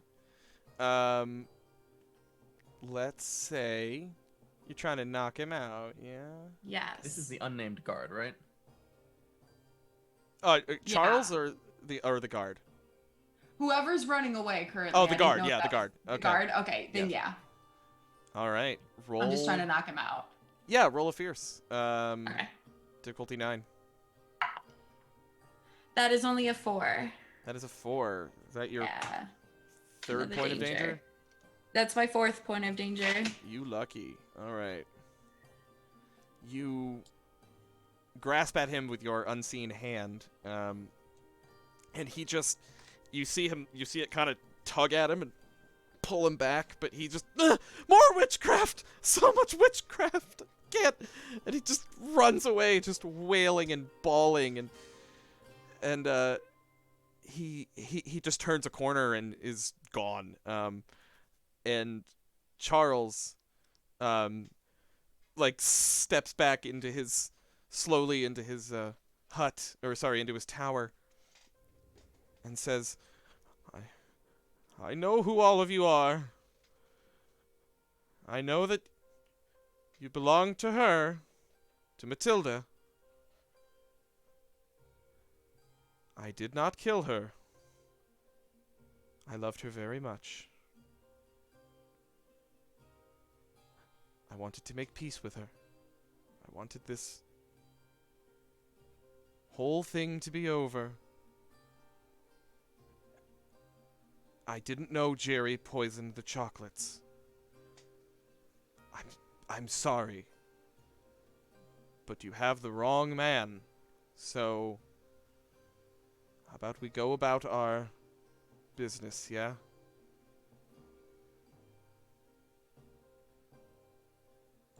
He's backing up the whole time he's saying this. Yeah. So Cindy's gonna pull the cat and sprint just behind his feet so he trips over her. Tabletop him? Nice. Yeah. Excellent. Classic. Okay. He's pretty distracted. I'm actually going to make that just an 8 instead, and that is going to be a quick.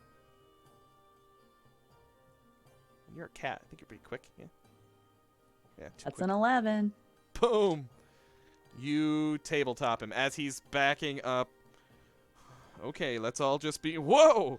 He catches you in the back ankle, tumbles backward, lands, snaps his head against the floor, and is laying there now, dazed. Like, oh.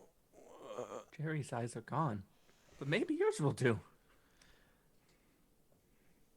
Do you say that in human or animal? Both.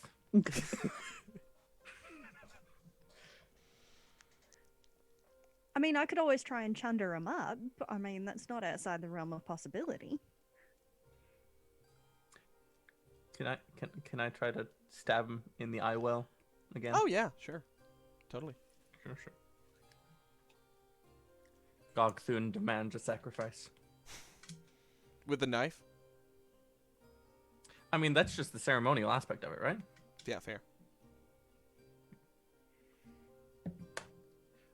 I don't think that'll do it, though. That's only a 6. Only a 6. Yeah, I was gonna make it a 7. All right, take a point of danger. Maybe Cawlie can help again. Take a point of danger for you as you stab him in the face, but you miss the eye. He is screaming, thrashing, etc., with like a steak knife sticking out of his cheek. Why? What did I even do? Itsy, Octavius outside the hut. Octavius is just crawling out of the body and sees you still perched on the back of Jerry's neck, where you had just tried to stop that guard, but he comes out and just says, I'm not feeling so good there, Slim. Yeah, that's because you're dying. Yeah. You might just want to give up. I know But that sounds really grim, but none of us are doctors. It's the first time most of us are meeting an octopus. I don't think we can help you. And I'm so sorry. I'm so sorry. Yeah. Yeah, I'm dying. Well, before I go, just wanted to say it was great to meet another multi-legged creature, especially one that walks on land. It was a real treat for me. Yeah. Agreed. It's been a real honor and a privilege to pilot your flesh-Gundam this day, and You did a good service to us this day, dear. You did a great service. And now you will rest upon all the rest of these fishes and men and gnomes and whoever else dies today at our hands, because apparently a lot of people are dying. But you did good, kid. You did good. tell you what, if you want, you can have my eyes too. We appreciate that. I don't know if we're gonna need them, but that's a really, really dear sentiment. So thank you for your service. And thank you for your eyeballs. You're welcome. And, tell Cindy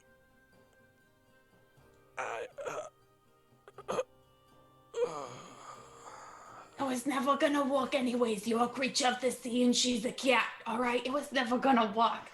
And she'll go and close, ceremoniously close his eyes. Just close the door. You did good, kid. and it just You pops did back real open. good. Pops back open slightly. He's like, "You really think so? You think that?" Because I thought I had a chance. Maybe in another life you'll get reincarnated as someone who can love a cat the way that a cat deserves to be loved.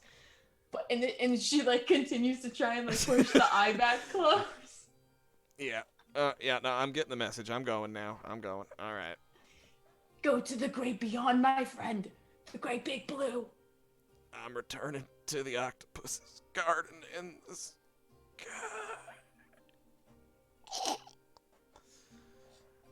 And at long last, his eyes shut, and his tentacles stop quivering. Back in the... Oh, do you want to go inside now, Itsy, or are you sticking out there? I'm gonna go. Yeah, I'm gonna get off the dead body if everyone seems to be leaving the dead body. I think it's I'm abandoned just ship on the gonna- corpse. Yeah, I'm abandoned ship. She's gonna like kind of skitter away and go in the direction where most people are going. If it's towards the guy, if it's towards this other man that we're interacting with, Charlie. Charles, I think she's gonna go, and while he's distracted, if possible, while he's on the ground, because Cindy just tripped him, I think she's gonna try and hop on his feet and try tying a web around his feet, so when he stands back up, he just falls face first this time. Oh, classic, like, tie his shoelaces together, basically. Yeah, basically. Okay. Yeah, roll for that. Jesus. Yeah, clever. Interact with humans. That's pretty easy. I'm gonna call that basic. 7. That is a 6 + 2. You said 8. clever, right? Yep. Okay, yeah, that's 8. Yep. All right. You tie his laces together with webbing, and as he tries to collect himself and rise up, he falls back down again as his shoelaces catch, and he falls now face first. Bangs his head against the floor, rolls over in a daze, giving an opening for Sebastien and his knife again, or Cawlie, or anyone who wishes to steal his eyes, but he's quite exposed. Who wants to go? Group effort. I got a 9 to murder.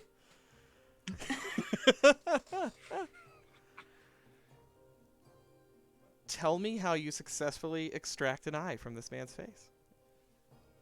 I think I'm just going to use very vague language here, but I think it's quite simple, quite quick. A knife enters, it jerks to a side, and something pops out.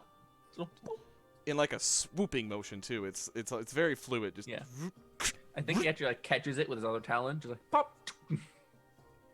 And got him. And now he's writhing and clutching his eye. One still exposed. Do you want the other one, or is one good? Do you want both? Yeah. So, I'm satisfied. I've got a question that's purely mainly out of character, but I'm gonna do it in this voice because I'm stuck here.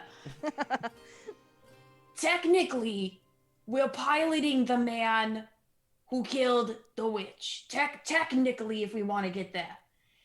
But isn't it half of him and half of the man who actually presented the chocolates? So wouldn't one eye of each man be enough?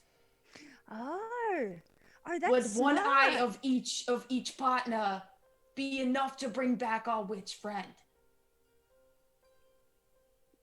I reckon there's a way to find out. We can try it.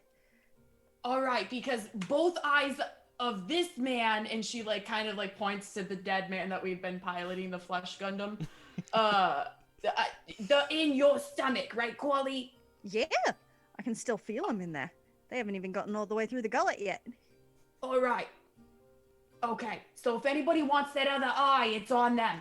It's a snack. It's on them, but we don't quite need it. I think. Does I mean, I anybody guess want a we can snack? try it, and then like we can always come back and get the other one if we need it. Should we take it just in case? I mean, You're in luck today, flesh bag. What? That goes to fly out the door. Oh, What? oh, we're going. Okay. Itsy, you want to climb on again? Okay.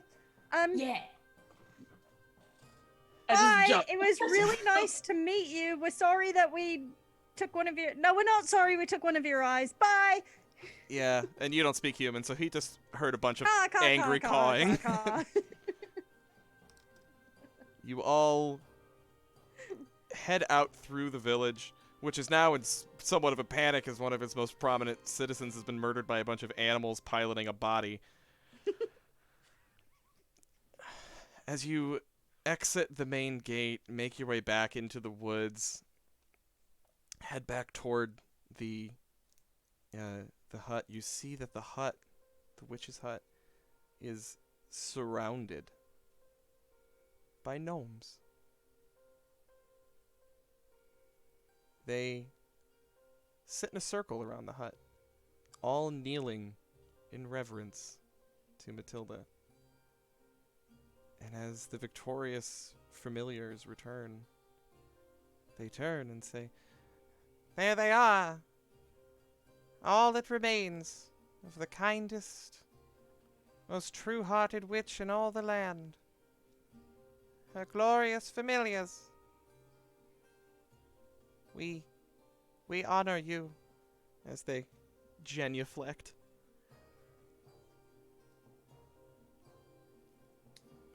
Cawlie?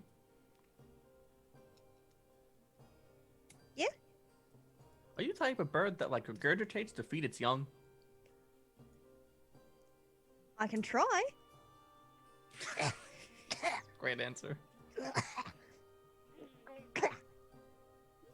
Bleh. Oh, Twitch TOS. So yeah, I'm not gonna make you roll to vomit. I just don't think I want to do that. I just don't think I want to make you do that. So Cindy can talk her through it. I've definitely hacked up a hairball or two. I'm sure yeah. it's similar. Yeah. you hack up two mostly intact eyes, though we did say, you made a pretty good mess of them when you were getting them out, but they're pretty nasty. By the way, are you doing this in front of all the gnomes? Like out front of the house? Yeah. Oh, yeah. Oh, yeah. What? It is as the prophecy foretold. They returned the eyes of the killer. And the gnomes start to clap.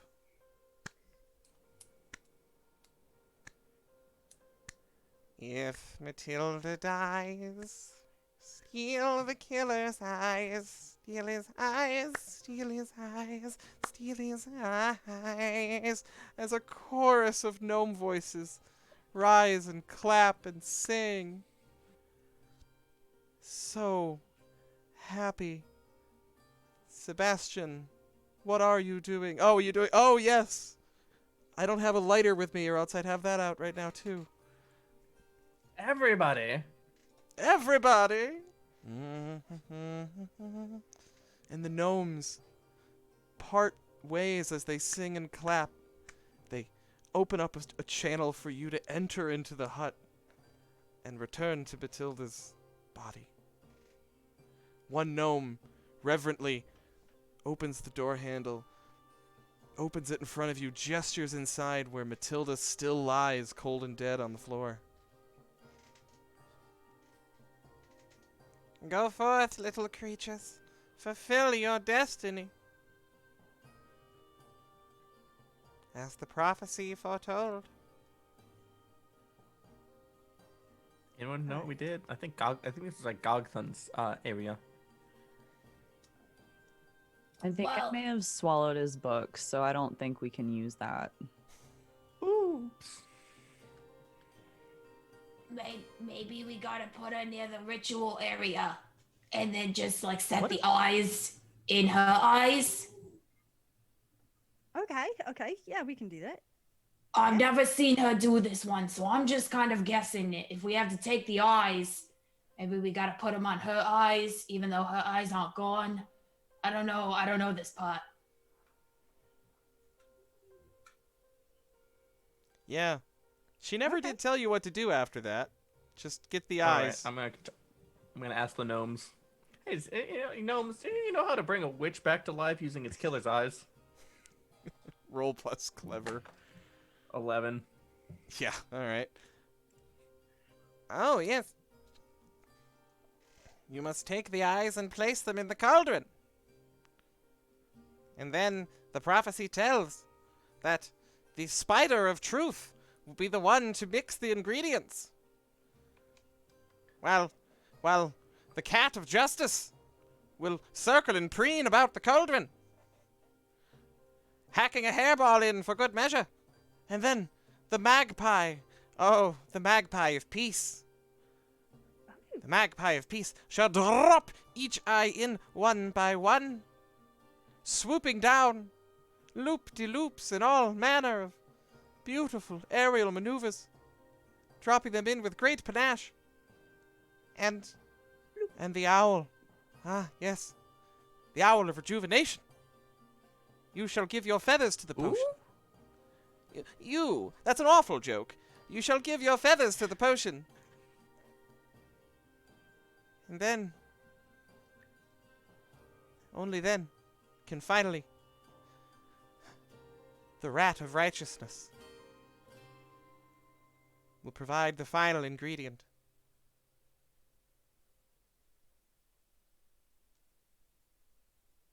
So you've got all that, right? Yeah, totally. So like this extra eye is just like extra, right? Oh yeah, you don't need that. Well, it belongs to Charles. Here, take it. He'll just top up with knife in other hand and just put it in the gnome's hand. Fuck that guy! As he squeezes it, throws it.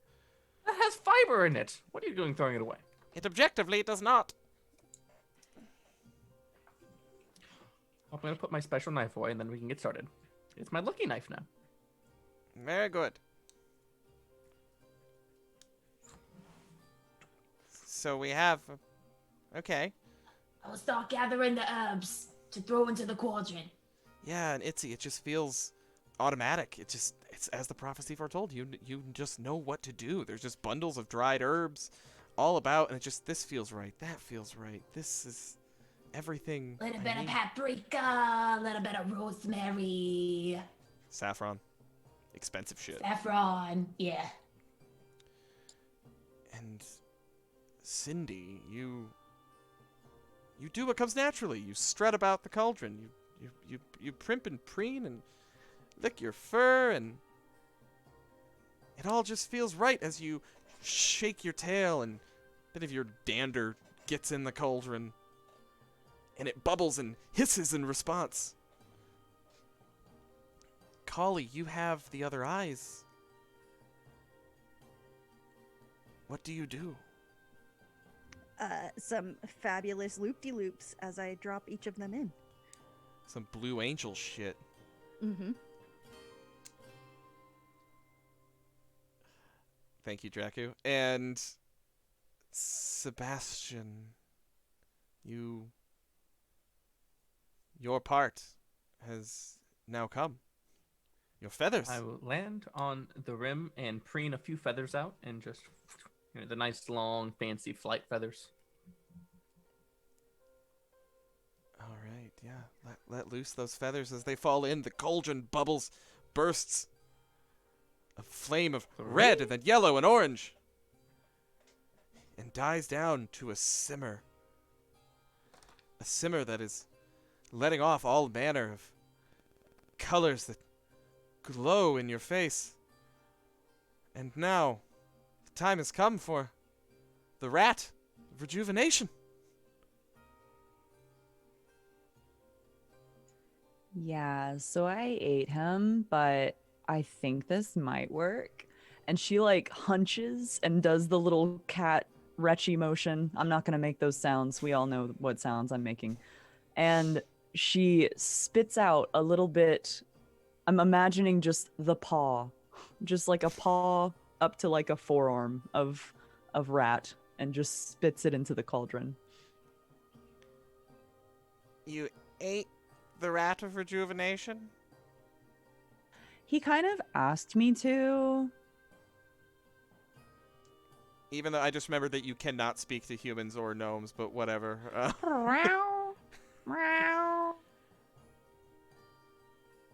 And He told her to. Don't worry about it.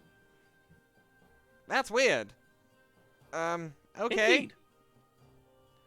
And you hack and hack and hack and cough up a paw that lands in the potion, and it fizzles before settling on a lovely... Ooh, turn the brightness down. Before settling on a nice purple color, a pleasing shade that just pulses and glows. I think that's right. I mean, I think the recipe actually called for a bit more rat than that, but that's... seems right. Who would like the honor of administering the potion?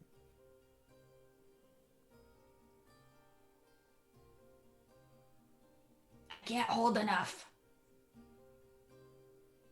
Yeah, I You don't have can. thumbs. Oh. Okay, I guess we can do it. Please? And he Help. dips a ladle in and gets that little bit of rat foot comes with it too, just that tiny bit. And they walk over and roll Matilda over, who's still stiff, and take the ladle and pour it into her mouth.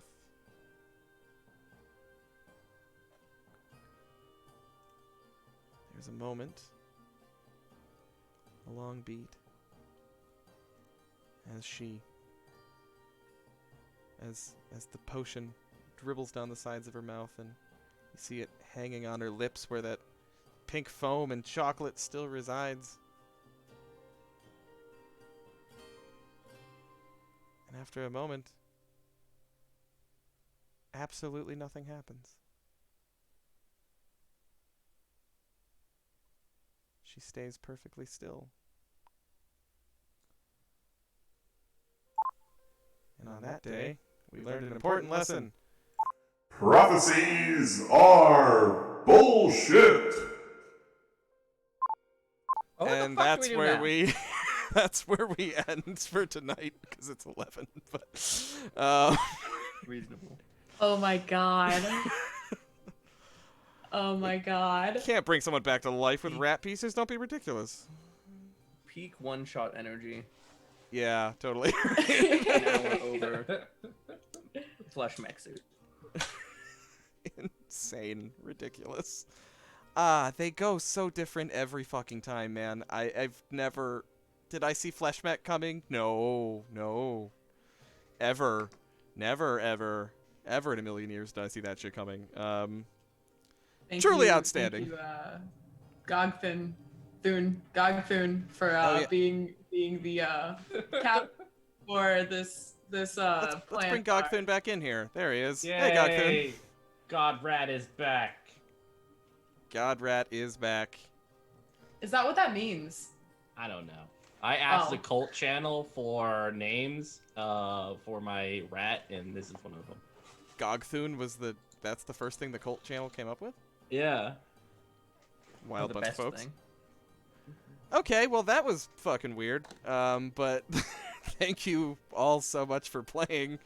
I love The Witch is Dead as always. That was so very silly, but a much needed palate cleanser after all the heavy feels lately, and I'll say after everyone dying last week. This week we had only one death, Gog'thun, and he went joyously and with grace into that good night. So not so bad all around. Let us go around. Say first what your favorite bit was, and then if you've got some plugs of stuff coming up in the next week, where we can find you. So I'm going to go the opposite direction this time and start with Ray with a brick. What's up? Oh hey, I'm Ray. You're stuck here now, aren't you? I'm stuck here. Or with a brick. I am a variety streamer here on Twitch. You can find me at my channel, which is the name below. It's below my frame. I do a lot of really cool things. Currently, I've been streaming a lot of Wild RP, which is a Red Dead Redemption 2 role-playing server. So I've been doing a lot of like fun stuff with that. And I've been playing a lot of Halo. So if you're interested in either one of those things, come check me out. But I do play a bunch of different types of games, and my content's kind of all over the place. So come and hang out with me there from Tuesday to Friday during the week. Besides that, just follow me on social media. I've got other stuff coming up eventually. I'm gearing to move across the country at the end of the month, so please be patient, as right now I'm stressed out. But besides that, I'm always down for these one-shot games, so if you're ever looking for people to play, call in, or anybody else here, just let me know. But thank you for this, because this was a treat. This was wonderful and beautiful. Like I said, I was really excited to meet everyone else's characters, and this is exactly why. It was beautiful. This was the most fun I've had in a long time playing TTRPGs, so thank you for inviting me, and thank you everybody for letting me play with y'all. Yeah, there'll be many more. And what was your favorite bit from today, Ray? Oof. The octopus. Gog'thun summoning an octopus to crawl inside of a man to be the mechanic of it all. That was plan A. Like, it was rich. Yeah, it was rich. It was that good. was plan A. Heck yeah. Heavy top energy. You know, I really enjoy it. I'm here for it. Yeah, Octavius. That was a treat. I do have to thank Mitch for that one. For giving me the opportunity and the means to become a fucking octopus for a little bit. That was super fun. I mean, it's always my first plan is flesh mech, and then after that, everything. Everything goes down from there. Yeah. All right, let's go down below Ray to Ulfrigg. Good to see you again, Ulfrigg. You got stuff going on this week, and what was your favorite bit? My stuff is all on hiatus until the new year, actually. But check out Alpaca Lunch Games and Story Girls channel in January. We'll be coming back with Star Trek Adventures and Hyperdrive, a Star Wars game, because who needs more sci-fi? Everybody. My favorite bit, it was so much effort to get there and so obnoxious, and I loved it because it was just such peak dad joke energy. But the who, I think you mean whom. had to build toward that. Oh God, Nat, I'm so mad at you. What happened? Oh, she was just complimenting you building toward the whom joke. You had to have who's for the whole game to get a whom in. You bastard. Well played. Game respects I was game. so angry and I loved it so much. Well done. Well done indeed. And then to your right we have the beautiful rat that died much too young, and we were sad to see you go. But your candle, it's shone twice as bright and half as long. Alas. Yeah. And death is really only the beginning. So. Wow, we got cult dropping going on here. All right. Mitch, you do plenty of stuff. Why don't you tell the people about it, and also tell me what your favorite bit was? Yeah, my favorite bit was Cindy Clawford strutting like a cat and then meowing in the way the cat does. Like, it was so much cat energy. I was like, oh my God, this fucking cat just strutting around, probably wants to be fed. Oh my God. I just love the complete and utter indifference of Cindy Clawford, because that was the most cat energy. Yeah, like whatever. But yeah, I am Mitchell, Penny for a Tale. You can find me on all the social medias under that name. You can find me Fridays playing Jono, the person who gets his ass kicked on every Buffy episode. I also play D&D on Wednesdays. I run Axon Punk on Encounter Roleplay. Things don't stop, so just check out my social feed to see where I'm at on any given day. But yeah, you are always doing something. Yeah, gotta be. I'm being a rat. And to your right is an owl, though. Nat, the man with the who jokes. What's up, man? Who? Yeah, you. Stop. Yeah. I'm sorry, I'm the worst. Hi. I love you. I'm Nat. If you liked my horrible effort today, you can follow me at CrimeNat, KREIMNAT on Twitter. And if you want to see what it's like when I run a game, tomorrow, Quest the Soaring City at 6:30 Eastern Time over on Chromatic Chimera, No Initiative Crew. We kick some ass. Favorite moment? I'm gonna cheat because I feel like, so for my experience, the GM doesn't get called out for doing cool stuff often enough in these scenarios. But the song, saying yes to the flesh mech, and also characterizing the flesh mech so thoroughly. All of these were brilliant. Colin, thank you so much. You're welcome. I am not a GM who says no a lot, which is sometimes to my great despair. But this was not one of those occasions. Yeah, I was thinking, that actually was a moment that happened where I was like, they just piloted this body. Wouldn't it be kind of funny? I mean, I already teased at it with, like, wouldn't it be kind of funny if someone recognizes this body and is like, hey, what's up, Jerry? And then I was like, oh, and it'd be even better if it's his secret lover. Yeah, sure. Our love is forbidden bit. I mean, just thinking what roadblocks I can throw in front of you. And, yeah, I say yes, and I keep saying yes. And the flesh mech, You did I it think, amazingly proves that today. once and for all. I'm gonna toss it on up to one Miss Clawford. Ms. Clawford, Dracu. Hey everybody, I'm Dracu. I'm also a variety streamer here on Twitch, but somebody took Dracu from me, so I'm Dracu3690 here. And yeah, if you want to watch me in more TTRPGs, you can catch me in Song of the Deep on Encounter Roleplay. It's our finale tomorrow, right? On Monday? I think Yeah, so. it is. Season finale. Yeah, my heart hurts, but that'll be okay. So it should be a good one. But that's over on Encounter RP at 7 p.m. Eastern? 8 p.m. 7 p.m. Central. Sorry, I always have to Yeah. translate for Central Time. And then also on Rule of Lore, we are going to have our session half with my character in it. And I can spoil just a teensy bit because it got told last week, but I'm playing a kobold and I'm very excited. I'm still Fuck working yeah. on that voice, but it should be a great time. Your That throat's is gonna get 5:30 shredded Central. doing that voice. Just warning Oh, it's gonna hurt my throat already. I already know that. But that's 5:30 Central, 6:30 Eastern on Rule of Lore. And then again, variety streamer, so you can catch me on my own channel, just playing a bunch of different games. Yeah, as far as like favorite part, I loved that flesh golem. That was horrifying and wonderful. I loved all the misinterpretations with the tentacles. I know I mentioned it in chat, but I was just thinking Quap the whole time. Like how you just the awkward runner or whatever. Like that's how I was imagining it moving, and I loved it. Yes. And then of course Mitch bringing the cult horror to a rat in The Witch's Den. So I loved it though. Like that was great. That was a good time. And honestly, everyone, I loved how we all got into our characters, and so it was really, really fun to interact with everybody like that. So quickly, fun yeah. times.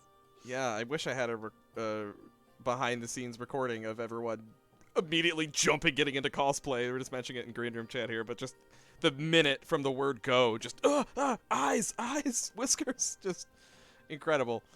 Yeah, so I'll start. Just my favorite bit actually was something Mitch, the summoning of a skull filled with curdled milk and honey to ritualistically drink out of before you go off to kill the witch hunter was come drink from the skull. Just I just love that. That was so good. And I have a few, I don't know, randomly deciding, I just don't know how my GM brain works sometimes. Like, why do you say yes to the flesh golem, Colin? Why do you decide that the octopus is gonna go hit on the cat? I don't know. I don't know where this stuff comes from. Why not? Yeah, that was so fucking silly. I had a great time, guys. Thank you so much for that. I could have used a good laugh, and that certainly delivered. So anyway, this is my channel, twitch.tv/Colonomicon. I am primarily a TTRPG streamer on here. I do some video games on occasion, but it's been a little while. But coming up every Sunday on this channel at 7 p.m. Eastern, there's a different one-shot. There's always something happening every Sunday at the same time. Next week, I am so fucking stoked because next week is Stille Nacht. And this is Stille Nacht like you have not seen it before, because I mean, not pat myself on the back too hard here, but we managed to assemble an absolutely ridiculous cast of people for this. Next week, we're going to have Cat, Cleric of Cord, running it, who is one of the best Steelanock GMs you'll ever see anywhere. We also have Donathan Fry, myself, Lydia, Half-Arsed Hermit, Pope, and Prax. All fantastic role players. You can see all of them on Encounter Roleplay at one time or another. Don over on LFM. And just an insane crew of people. I'm so incredibly stoked. If you liked this a lot, you probably won't like it as much. It's going to be a very different feel. It's going to be heavy. It's going to be some serious feels. If you don't know Steelanock, it involves a murder mystery where the players are trying to figure out who among them murdered someone 3 years ago. And it's just, it's so hard to explain if you haven't seen it, but the feels are going to be intense. But if you'd like to learn more about it, on Fridays, every other Friday, we have here on this channel also the GM Postmortem, which is our chat show, where we talk with GMs and game developers about how to make a better game and how to run a better game. And that is every other Friday. So not this Friday, the 18th, but the following Friday on Christmas Day, we already recorded an interview that Lydia and I did with Petra, the creator of Steelanock, Petra Volkhausen. We did an interview with her the other day. We're going to be airing that on Christmas, and you can learn all about the thought process that went into this incredibly beautiful game that absolutely brings the pain every time I play it, and you require some serious love and aftercare when that game's over, but in the best way. You're going to love it. Definitely stop by and see that. As Dracu said, tomorrow night in Encounter Roleplay at 8 o'clock is the season finale of Song of the Deep, and my heart is heavy because it's my favorite thing ever, and I never want it to end ever, but we shall see. And then Tuesday is also the season finale of Achtung Cthulhu, the show I GM on Encounter Roleplay, the World War II meets Cthulhu show. That is going to be our season finale. I have to get a lot of shit done. Yeah, that's right, baby. Tuesday! I have to get a lot of shit done in that episode, and it's going to be super heavy because if you've been watching, one member of our crew is a traitor. And come Tuesday, we will finally find out who. So, that is all. That is all for tonight. We will see you back here next week for the next One Shot Sunday Steelanock, and then every week at this exact same time with a whole different crew. Hopefully some of these fantastic people you see with us here will be joining us again. I think, Mitch, you're coming up on one in a couple weeks, I think. I don't remember. Everyone's in different games. I just wait here till you make me play something again. Okay, that's fine. Yeah, we'll just keep the Zoom meeting open. All right, sounds good. I'll be here. But definitely check back at the Colonomicon channel every Sunday for another wonderful game of wonderful people. Can't wait to play with all these folks again. If you stick around, I'm going to be raiding over into Matt Evans' channel. He's got a game going on right now, so let's see what he's up to. And until next time, do not forget that crying is a free action. Good night, everybody. Bye. Ooh.